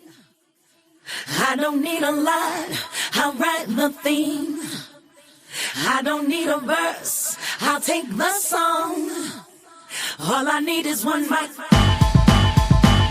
Yo, niggas lukewarm, I'm hotter than Tucson. Big black Yukon, cut out like a coupon. Fuck a bitch, fuck a homie. See, I'm my own best friend, I'm never lonely. Condo right in the hood, dumb cozy. Hardwood floor, flat screen, water wall. Watch your bitch take it off. Booty so soft, she gon' make it clap. Hold your applause, I'm close to the touch me. Pussy niggas wearing cheetah print, talking husky. Sweeter than a strawberry margarita slushy, yes. I'm hard like a math test, you ain't study, check. 1, 2, come through, do what I wanna do. Drink a case in your face, escape with your boo, ooh. Kill him crack, oh, ooh, kill him crack. The kid back with a vengeance, oh, you ain't feeling that, hey. I don't need a boss, I'll take 16.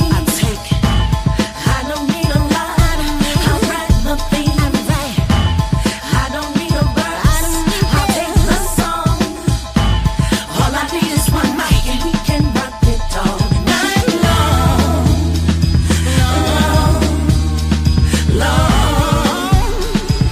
We can rock it all night long.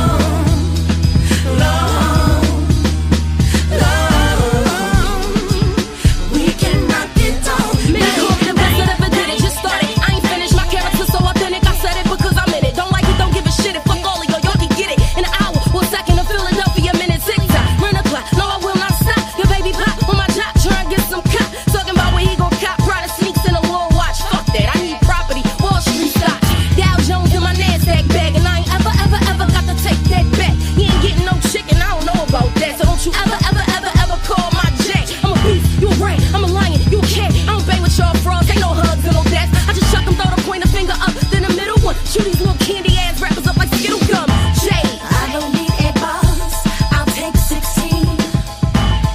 I don't need a lot, I'll write the theme. I don't need a verse, I'll take the song. All I need is one mic and we can rock it all night long.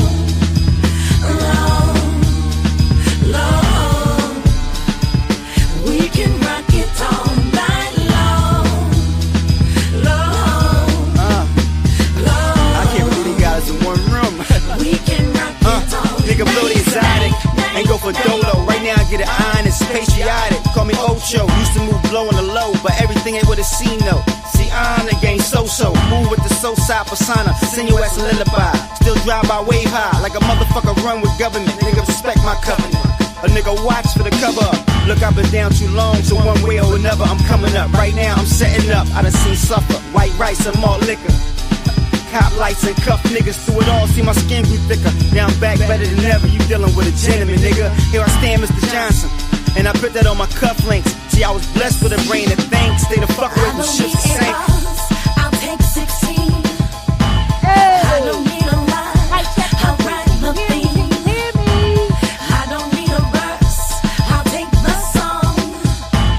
All I need is one mic and we can rock it all night long.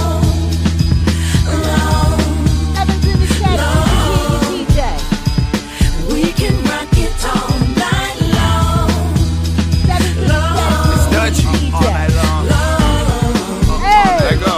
We can rock it all night. At the club, it's a fiasco, no Lupe. Good cushion, do say it's Dutchy. Diamond clear as a Blu-ray. All I need is 16. My life is like a movie. I remember days getting work for Guadalupe. And I pay half of what you pay. Get it on Tuesday, re-up on Tuesday. Excuse me, I'm on a call with Ben Frank. Can't stop, won't stop, and I ain't. Who need friends with all this bank?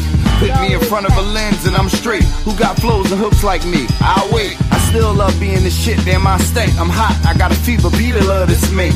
Anybody thought I was done? Eyes can't. Jag, it's time to talk to him. Sing. I don't need a boss, I'll take 16. I don't need a lot, I'll write the theme. I don't need a verse, I'll take the song. All I need is one mic and we can rock it all night long. Not long. Yo. Yo, we wrote this and recorded this back in like 2014. Bruh, I'm trying to tell you, they was hot. They did not want me to release this joint. They did everything they could do. And you know, it's so sad because Meek, you a bitch. Like he got, but I can't be mad at Meek to a certain extent because everything that Meek did, he did to save his own neck. You know what I mean? Like they had Desiree Perez. Desiree Perez had the ability, you know what I'm saying, to pull those government ties. You know what I'm saying? She was able to pull all of that.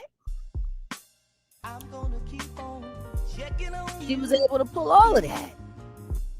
You know, Desiree was able to make it happen for him. You know what I'm saying? Like Desiree was able to get in there and work those judges. Allegedly. I mean, do I really need to say allegedly? Because every time people ask Meek how he got out of his jail problems and how he got the feds off his back and all of that, and how he got to stay out of court and all of that and get off probation, was because of Desiree Perez. That's what he said. She made that happen. Oh, thank you. So you see what they did? They messed around with us trying to get the numbers to fall down a little bit. You know what I'm saying? I don't know. I might, you know what I might have to do? Like for real. I might have to just go through and just create a little members only playlist here on the channel where I just put like a playlist of some of my unreleased music that nobody's ever heard. You want me to run that song back?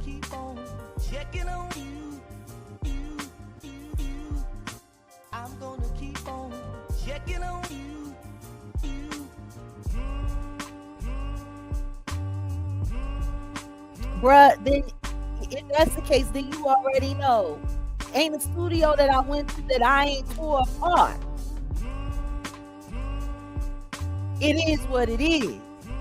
I just find it funny that out of nowhere, all of a sudden, my numbers went down in my room. You know what I'm saying? We was up in here like 800 strong. And then the next thing you know, boom, can't nobody hear me. I had to literally leave, shut down everything, and then come back like, gee, they be doing. I might have to do that. I might have to start creating a space here where it's just a members only unreleased playlist of, you know, some of my records that, you know, people haven't heard throughout the years, just so people can. It was fire. It was fire. Was it fire? Oh, this? Yeah, this is a Wolfgang Amadeus special. But I might need to do that. Just the unreleased music, the stuff that y'all never heard, you know, the stuff that was never put out, just so y'all could, you know, just come and you can run it anytime you want to run it. Okay, a couple people done said run it back. If I see run it back 2 more times, somebody said run it. All right, you know what? Okay. All right, look, we're going to take a quick musical break. I'm going to drop this off right quick. We're going to get this done for y'all, since y'all asked for it. I ain't crazy. This is called I Need 16. It features some of the hottest MCs, in my opinion, from Philadelphia that I thought got overshadowed. A couple members from State Property, Miss J from Timberland and Magoo, Jaguar Wright on the hook. I'll let it run a little bit. Here we go. Salute to real hip hop. I don't need a verse. I'll take the song. All I need is one mic. Come on. Yo, niggas lukewarm. I'm hotter than Tucson. Big black Yukon, cut out like a coupon. Fuck a bitch, fuck a homie. See, I'm my own best friend. I'm never lonely. Condo right in the hood, dumb cozy. Hardwood floor, flat screen, water wall. Watch your bitch take it off. Booty so soft, she gon' make it clap. Hold your applause, I'm close to the edge, don't push me. Pussy niggas wearing cheetah print, talking husky. Sweeter than a strawberry margarita slushy, yes. I'm hard like a math test, you ain't study, check. 1, 2, come through, do what I wanna do. Drink a case in your face, escape with your boo, ooh. Kill him crack, oh, ooh, kill him crack. The kid back with a vision, oh, you ain't feeling that, hey. I don't need a bar.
is a first. This Jay-Z second on the mic. We can rock Coming it up all next. night long. Billy, yo, I can't believe you guys in one room.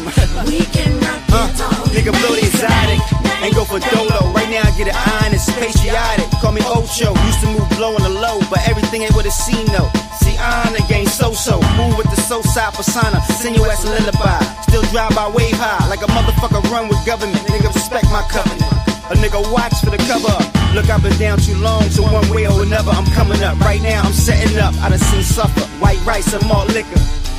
Cop lights and cuff niggas through it all, see my skin grew thicker. Now I'm back better than ever, you dealing with a gentleman, nigga. Here I stand, Mr. Johnson, and I put that on my cufflinks. See, I was blessed with a brain that thinks. Stay the fuck away from shit to sink. I'll take 16. I don't need a line, I'll write the theme. I need 16. I don't need a verse, I'll take the song. All I need is one mic and we can rock it all night long.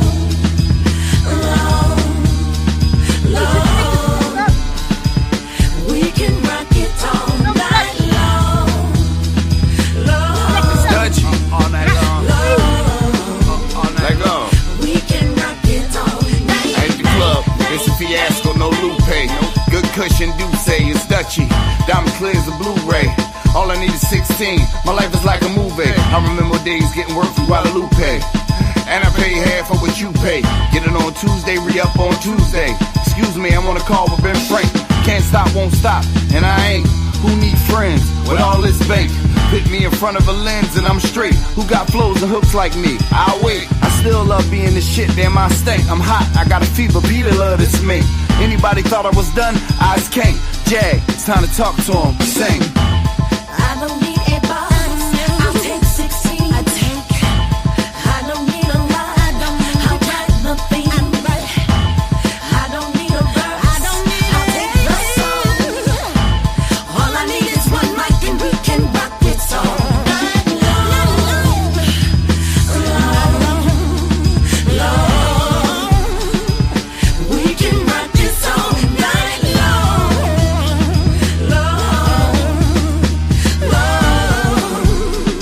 Hey, We can rock it all night. rap American sniper, man, all I need is a shot. Jag blessed me with ammo, so now I'm gunning for spots. No babysitting, but I'm the youngin' that y'all need to watch. I drop waves, now I showboat like flicks with a yacht. Ain't drop a verse in a minute, I'm feeling like Jerry Rice. I am no polite rapper, it's just my flow very nice. All you rappers is actors, all you rappers is light. My future 3 p.m. in the summer, my shit looking bright. Got a lot up on my plate like this Thanksgiving night. This year I got a lot of head like the porno site. Coming from a place where not too many get noticed. Take care of family and business, truly my only motive. Told dad that I want it, so this shit boy we on it. Told my pop watch the sunrise like it's 5 in the morning. Cause he gave me the jeans, so now I'm wearing the jeans. And like them rich white girls, I stay with sweet 16, Jerome Allen. I don't need a boss, I'll take 16. I don't need a line, I'll write the theme. I don't need a verse, I'll take the song. I can rock this thing. All I need is one There's so many. Look, there's verses. There is verses. I mean, verses on verses on verses. What? Well, sweetheart, you did get here kind of late. If that's what you want to hear about, you're going to have to go on replay game because we've been here for a hot minute. Actually, we are about to. State Property was all up and through that joint. Major Figures was on that joint. Miss Jade was on that joint. Jaguar Wright had a whole verse, a whole 16 herself on the end of that joint. Bruh, people don't know. I'm a problem. Like, I'm a whole problem. And look, I'm going to be honest. People really don't understand about me. And since we on this music tip, I'm going to play where we started before I end. Because I need people to understand. This music thing for me, it wasn't about clout. It wasn't even about getting rich. It was always about the work. And it was always about feeding the culture. We're gonna turn up one last time, and then we're gonna get ready to wrap it up. I'm gonna drop the link just in case anybody wanna come up and holler before we go.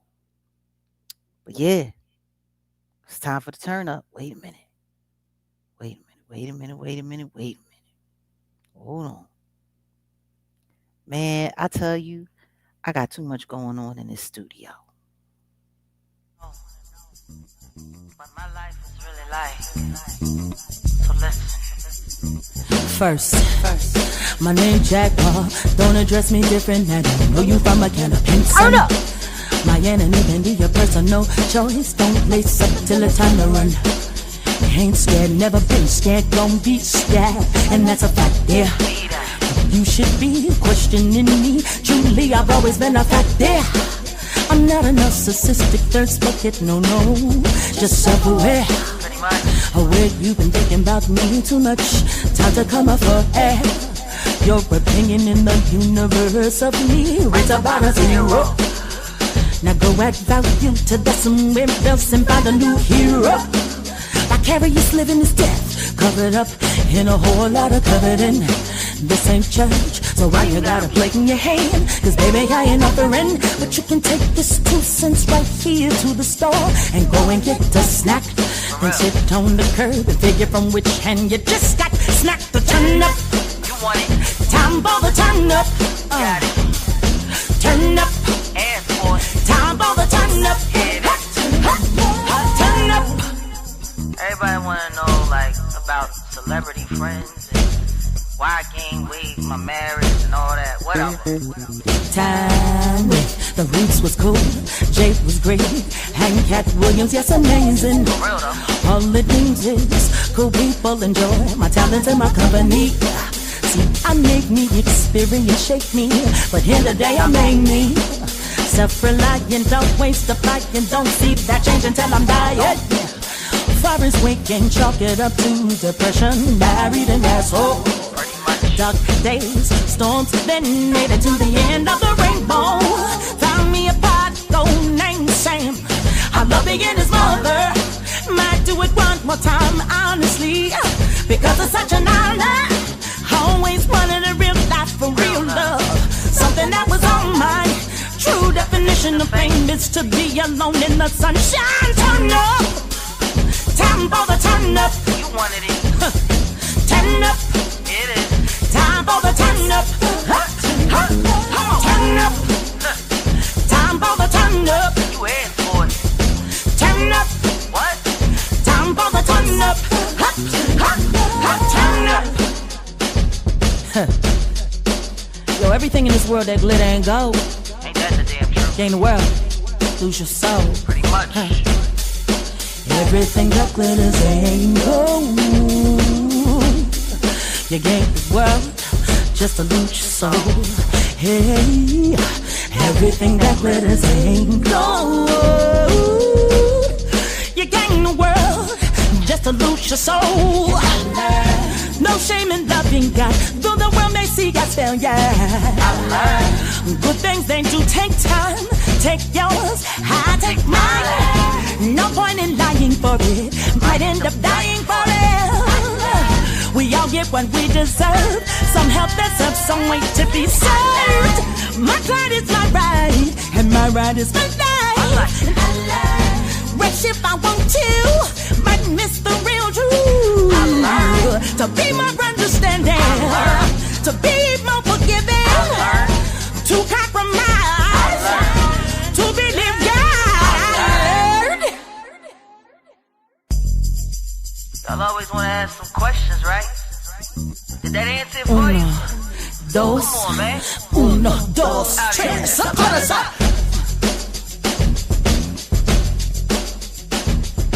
Turn up. Turn up. You wanted it. Yo, for those who have been here with me all the way, y'all already know what that song is all about. You already know what it means. You know, music for me is so much more than a flex. You know, music for me is it's life, it's communication. It's healing. And when I see suckers like Sean Carter, out here,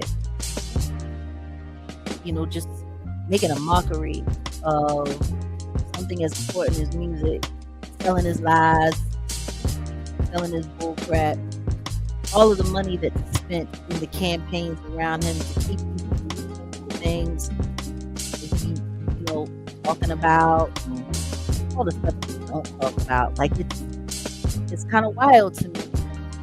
So what we finna do right now, we get over here and we gonna do this.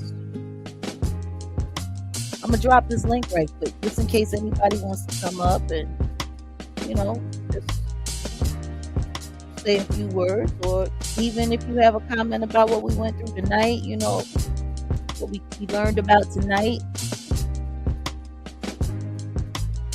You know what I'm saying? There goes the link. Link is now in the chat. Feel free to tap in.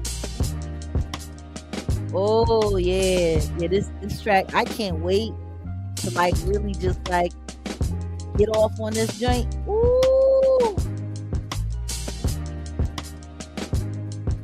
He the man or a lot of people. Some people like to talk about it a lot. Some people just like to keep score. Trust me. Onika ain't the only person you owe, and not the only female you owe. But the link is out there. It's out there. Hold on a second. Let me take a look, because we went through a lot tonight, and I want to make sure that nobody lost sight of what we had going on, what we was talking about. I want to make sure that everybody is a part of this conversation.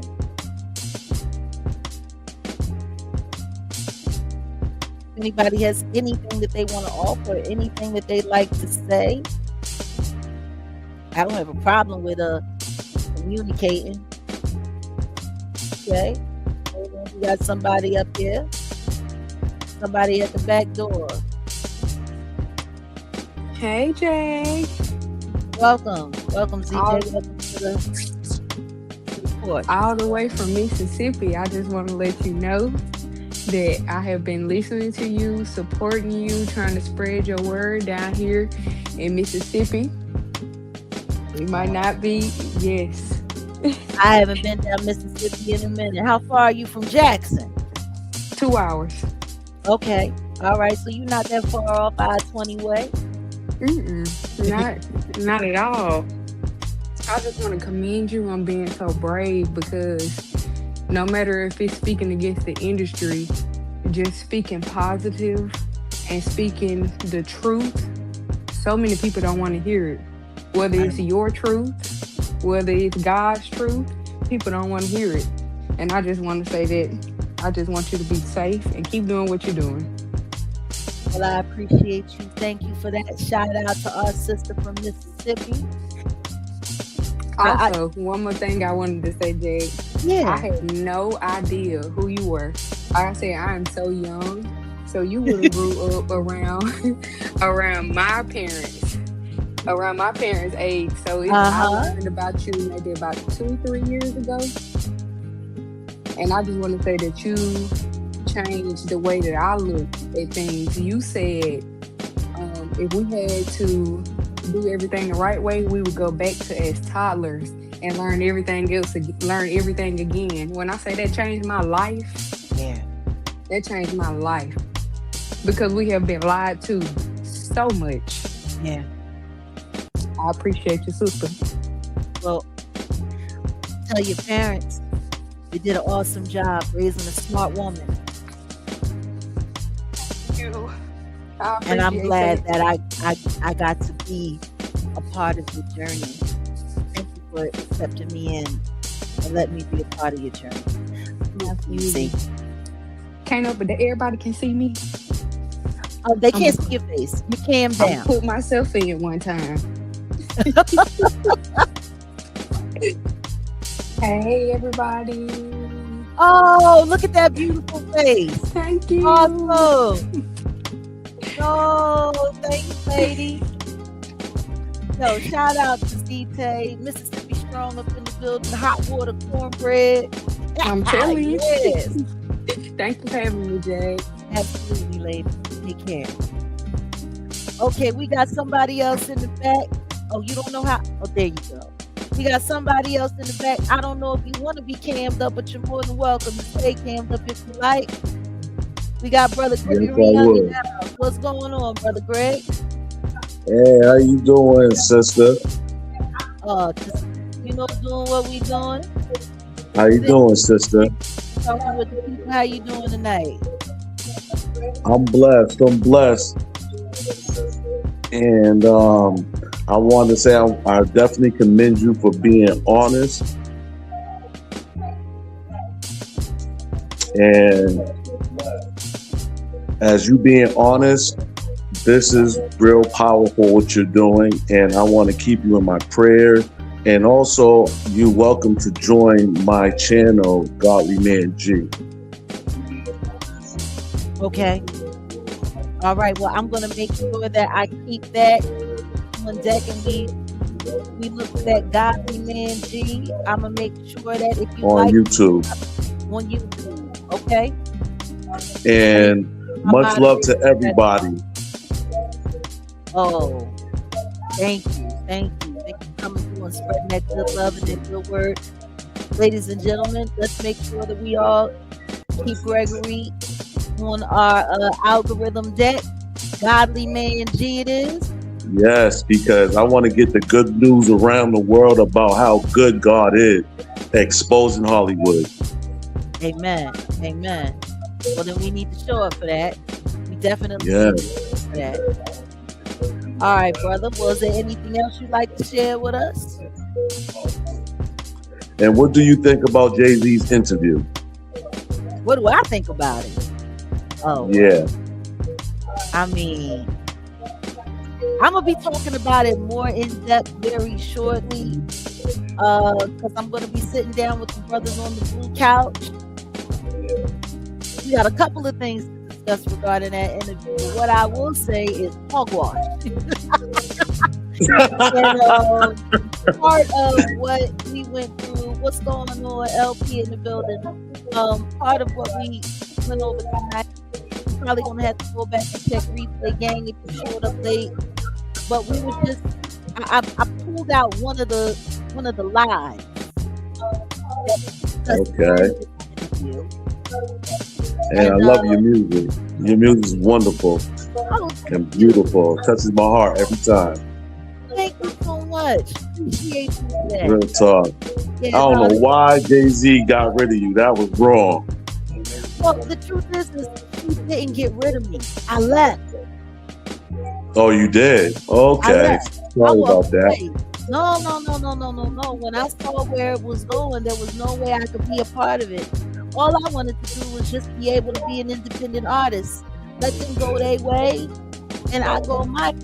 And if I wasn't going to be rocking with him, he was going to make sure that I wasn't going to rock at all. So that's really what it's been about. Just a tug of war between me and this entity, which is such a big figurehead for an industry that I helped feed and fuel so much awesome into. That's part of the reason why I started speaking up, because when I realized that their whole objective was to make sure that if I didn't have a life with him, I could have no life. Oh, wow. Okay, I see. Yeah, like it's not even a matter of, whether or not I wanted to stay. I didn't want to stay. I fought to get out of my major recording contract when I was at Geffen. After MCA folded, I fought to get out of that. I spent $60,000 on a lawyer and fought to get my master's back. And then when I became an independent artist, the next thing you know, every time I tried to strike up a new deal or set up a new deal here, there, or the other, Here come this big head nigga shutting down my deals, collapsing my deals.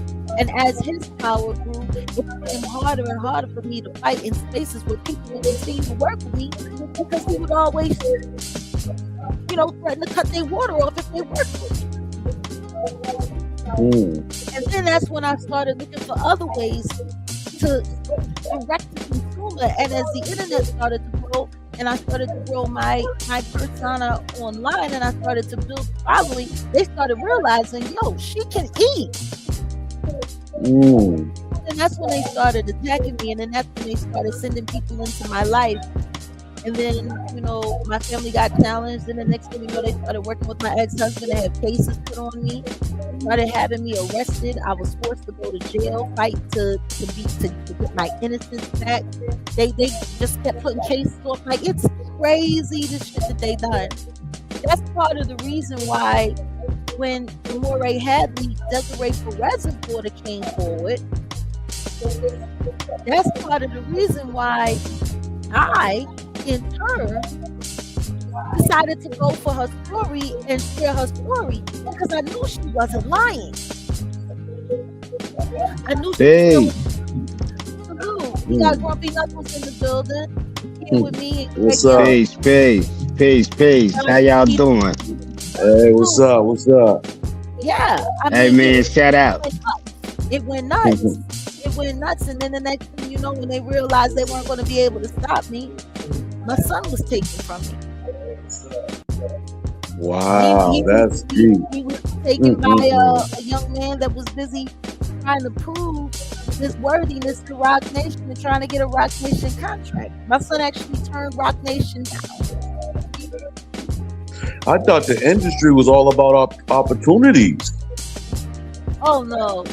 It's about an opportunity to be ingratiated to them, to be loyal to them, to be owned and ran by them. Like, that's what it's all about. Oh. So if you're not going to get down and lay down the way they want you to get down and lay down, then they just won't get rid of you altogether. And that's really the way that works. So that's what Cat Williams is saying. Absolutely. Yeah, it's kind of like that, but at the same time, the industry is real tricky, man. Like, they play on sort of the weaknesses of, like, just bad behavior in neighborhoods. And because they do that, like, they're able to sort of prey on you in ways that Jag has been talking about for years. And trust me, she's been talking about this for years. Right. I've been trying to hit them. I've been trying to hit people because... And you were saying this for a few years when I was watching on YouTube a few times, and I knew something wasn't right. I'm like, wow, something ain't right. 6 years I've been speaking out publicly. I used to work in the shadows. I used to look out for people in the backdrop, people who wanted to get away from the game, people who wanted to get away from, I was always there standing in the gap for them. And it was really crazy because there was this one young artist that was attached to the Carters. And that's when I knew I had no choice but to stay out front. I went to go see her, and I was bringing her under my wing. And one day I was over the house. It was really crazy. All of the technology, everything was shut down. I was trying to share files with her. Everything was shut down. And then the power went down in the house. All of the power. But the electricity was still on. But all of the devices, like, you could tell something was being monitored by an outside source. And then the next thing you know, everybody's trying to restart everything. And I'm like, oh, we need to get out of here. I lied to you not when I tell you within days, out of nowhere, her sister was mowed down by a car and her life was taken. Hey, Jag. So, Jag, I'm going to tell you two different stories that's going to remind you of who I am. This is going to make you laugh. What? This is gonna make you laugh. All right, so they call me Grumpy Knuckles now, but I'm actually Element 7D. All right, so but for those of that y'all that don't know, I actually been doing music for a long time, right? All right, so it's two stories that I got with Jag that's crazy. So my cousin Jahad, you remember when y'all used to come to LA and y'all used to rock Leimert Park? Yeah. That was my cousin. That was my first cousin. And that little boy with the freckles who used to rap in the beginning, that was me. Okay. That was me. Early 2000s. I'm talking about early, yes. I'm talking about early. Even when we used to do the world, the world stage with the poetry and all that. When you used to come to the world stage and all that. Okay? Because Jahad used to run that too. Okay? Now that's the first, that was my first, like, when I actually really got to know who you were, because I was like, who is this person who could sing like this? You know what I'm saying? But then the second time was when I was established. I had got, we had got signed with Flatland and all that, and I was the young dude rolling with the 60s that was rocking with E-Rule and King Born and all those guys. Big Pun, not the Big Pun from New York, the Big Pun from LA. And when that situation, and I'm not gonna say what happened at the House of Blues, but I knew that was mistreating you, and it was us that got you up out of there and got you up out of there safe. I was the kid that got arrested that night to get you up out of there. There was a couple of, I had a couple of tight moments in LA, and I do remember. Yeah. I remember that it was a long time ago. It was a long time ago. It was like the early 2000s. It was like, you know what I mean? It was. I think that. But I remember you told me. Because I, like 2 years later, I went back to Texas to go visit my father, and we were in South by Southwest. I'll never forget this shit. And Amir was trying to sign me, and you was looking at me and you was shaking your head, and I was like, nah, I'm cool, bro. I'm cool, bro. But I've never, but I remember you were performing with the Roots that night. And like maybe about a year later, that's when we started Hip Hop Hump Day. So I'm the one that started all of that. And that's how I officially met you, because when you came back down for South by Southwest, you came and rocked the stage with me, and you didn't even know who I was. I was just the kid from LA. They saw you at Leimert Park that one time. Leimert Park has always been special to me. It broke my heart when I found out that the Carters, they trying to get their hands on Vision Theater. They trying to turn it over to Tina Knowles and Solange to do all of the booking and to bring all of the talent through. And I'm like, yo, that's not what that's not a good look. That's not a good look. And I'm just sitting there thinking to myself, what she gonna do? Come through there and feed them some of that rotten gumbo? I don't get it. I really don't get it. But man, it's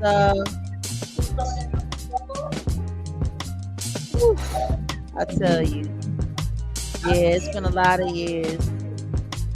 And it's funny because... But you were always good to me. You were always good to me because I was younger than you. I'm only like maybe about 2 years younger than you. But you were always good to me. You always looked at me in them eyes like, yo, kid, don't do it. And I always looked at you like, I'm already on it. Don't worry about it. I'm already on it. It's just so wild because there's so many people that I've met throughout the years. And what's funny is that's why when I hear when they bring these people online to come and tell crazy stories about me and say crazy things about me and make up all of this stuff, I'm like, you already know what it is. You know what I mean? Because anybody who's met me will tell you, I treat people well, I treat people good. I've always been a real one, especially when it comes to those of us who have the gift, because I see us as God's community here on earth. So I'm always looking out for my real musicians. You know, like when I look at all of my guys, like it was so funny. I saw Kurt Chambers and Adam Blackstone on an Instagram clip with, what is his name? Duran Bernard, that new young guy who just won those Grammys. Yep. I made a comment in the chat and I was just like, no fighting in the parking lot at you too. And y'all know exactly what I'm talking about. Like when I get the book and I see all of the young people who came up underneath me who I took care of, and they're still working in the system, and it's just so wild, like, because I look and I think to myself, like, you know what's crazy? I didn't ever speak up and speak kindly of me. None of them will ever. Hey sis, he's not lying, she's not this, and I get it. Like I get why. You know what I mean? They won't do it because they know they'll never work again, and that's crazy because that's how the game is. Yo, sis, I it's crazy. I got a chance to go down to the to Dilla's basement. Yeah. And this is when Amir was trying to sign me. And then I'll never forget this because I missed the chance, because this is about the time where he was getting sick and he moved out to LA. So I was still out in LA at the time. I'm in Portland now, but I was living in LA at the time. Yeah.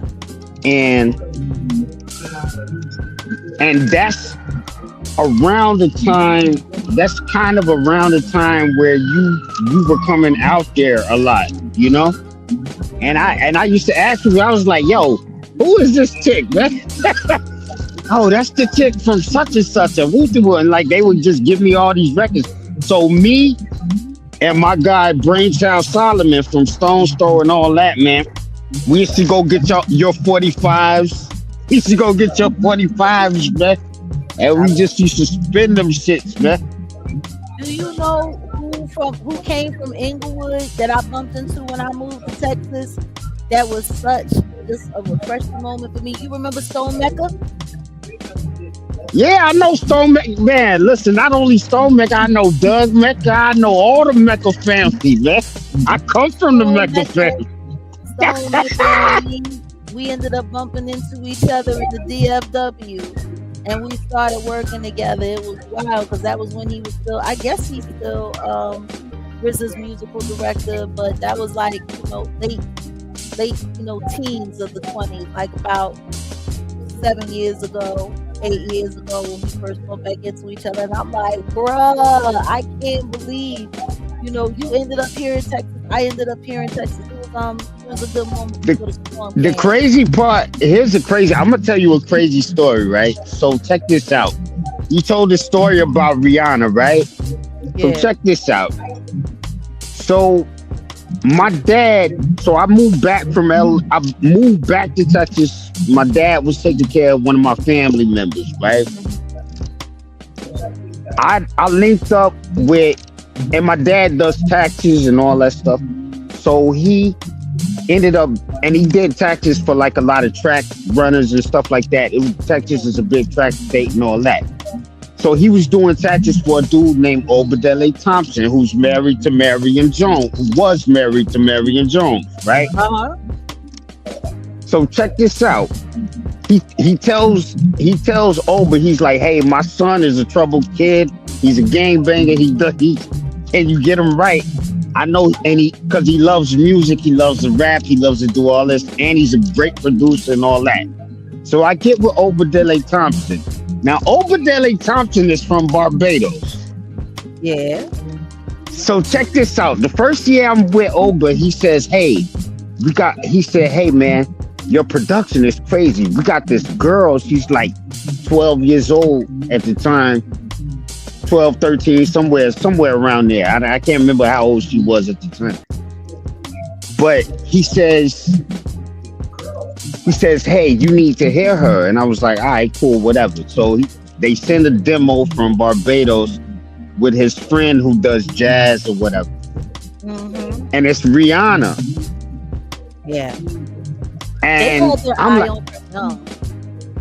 no, so check this out. So we start making some moves, and we working with Troy Hightower at the time because we was working some deals with BBE and doing some stuff with De La and shit at the time. And like a week later, we look on the internet and she signed to Jay-Z, bro. This shit was the craziest thing I ever. And then now that I hear the stories about what he told her in that room, there's 2 ways out of that room. I was like, yo, that's crazy. No, Yeah, that was crazy. it is what it is. But if you look That's and you crazy. see what's going on, like, I mean, there's just so much. And her name being in those Epstein files, her name being on Jeffrey Epstein's call log, like, there's a lot. There's a lot that's about to really get kicked out from under the rug.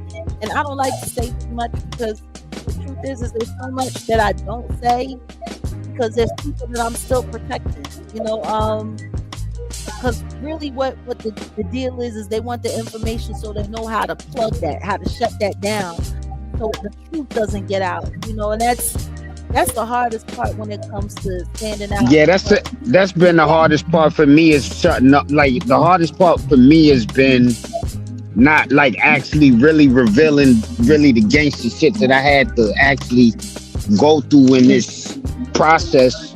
Like, you know how difficult it was for me. Like, it got to the point where, like, I knew the business. My dad was very savvy on teaching me the business on how, you know, how to like make sure that I knew how to get my royalties, my masters and all that. But man, it was so difficult just trying to get out of the game. I still make music, of course, just like you still make music. But I mean, it was difficult, man. Like these people are demonic gangsters, man. These people are the mafia. They the mafia. It's treacherous. And they have network that spans all over the country and all over the world. So it's like you never know where you're gonna bump into them or ally them. You know, it is what it is. But see, that's why I know that God has his hand on me. That's how I know that I'm doing what God wants me to do. Now, baby girl, you're doing so beautiful. Listen, I haven't said a lot. It's just recently that I've been reaching out to you just because I think it's about time for me to say what I need to say. But I've been listening for a long time. You've been talking about this since the early 2000s. Take your time. I was talking behind the scenes. I was helping people behind the scenes until I realized I need to make sure that everybody know about it, you know, and that's why I'm like, if I'm going to have a presence on this internet, I'm going to use You think that shooting at Rihanna's place is something to be involved with? I think, in my opinion, the way things is looking to me now, and I got some more that I'm going to be looking to the forefront, but it's looking like it's looking staged. It's giving stage. Yeah, it's definitely, listen, if you know, especially if you lived in LA. Like if you lived in LA, man, like these people literally set things up in ways that like they literally set you up. It's crazy. It's crazy. Like it's hard to explain because like it sounds like a cinematic movie. Yeah. But it's worse than that. But it's worse than that, though, bro. It's really worse than that. That's why I love these people. The truth is stranger than fiction. The truth is stranger than fiction. Because how they know the shooter and how they know the driver, and it was so fast, you know? Understand this. They still can't explain how the girl got from Florida to California. They still can't explain that. With all of the whole story makes no sense. all of the Yeah, the things whole story makes no sense. that we have in this United States, whether she drove or whether she flew or whether she went on a Greyhound bus or whether she took an Amtrak train, however she got to California, there's no way in the world that woman made it over 3,000 miles, and nobody knows how she ended up in LA. More importantly, You know, here's the other thing that they don't. I'm telling Hey, hey, Jackie. Here's the other thing that they don't want to talk about in the industry. It's not white spy versus black spy. It's black spy versus black spy. It's black magic versus black magic. Let's keep it real. Let's keep it all the way up bean, man. They really be out there doing that. Listen to me, I know, and we gonna and little by little, but the truth is, most people aren't ready to accept that. My goodness. So there's not that many godly people in Hollywood, but besides you, Jag, and some other people and Cat. Nah, it's a small percentage. It's a small percent. Wow. Yeah, it's a very, very, very small percentage. Like David versus Goliath. Yeah. Indeed. Yeah, no. Vero Vision said no. It's black magic versus dark magic. Well, same thing. It's basically dark magic versus dark magic. Basically, like they be fighting each other for real, like with dark magic. I'm telling you, it's really like that. I know. But gentlemen, don't get me wrong. This has been great. But we're gonna get ready to shut down. We've been here for a minute. And We love you, Jackie. We love you, Jackie. Listen, I love you. I can't wait till. Hey, listen, hey, Jackie. I can't wait till you interview me, cause I got some stories that I'm gonna remind you of that's gonna make you laugh. Well, I'm gonna be giving you a holler soon. We're gonna reach out. We're gonna bust it up, and we're gonna take this. Hey, Jag, don't forget to subscribe to my channel, Godly Man G. And it's all about God, the Holy Scriptures, and it's deep, you know? Hey, man. Hey, may the Most High bless you, brother. And of course, obviously, Jag, we love you. Listen, I've been riding for you since 2000, man. Since a baby. Love you. Love you too. All right, gentlemen. Hallelujah. It's been All right, y'all. God bless. Indeed. Oh, Shabbat. What a wonderful. I love it when we get to talk with people who love God, who love the presence of the Lord. It's an amazing thing. So y'all make sure we gotta subscribe. Godly Man G.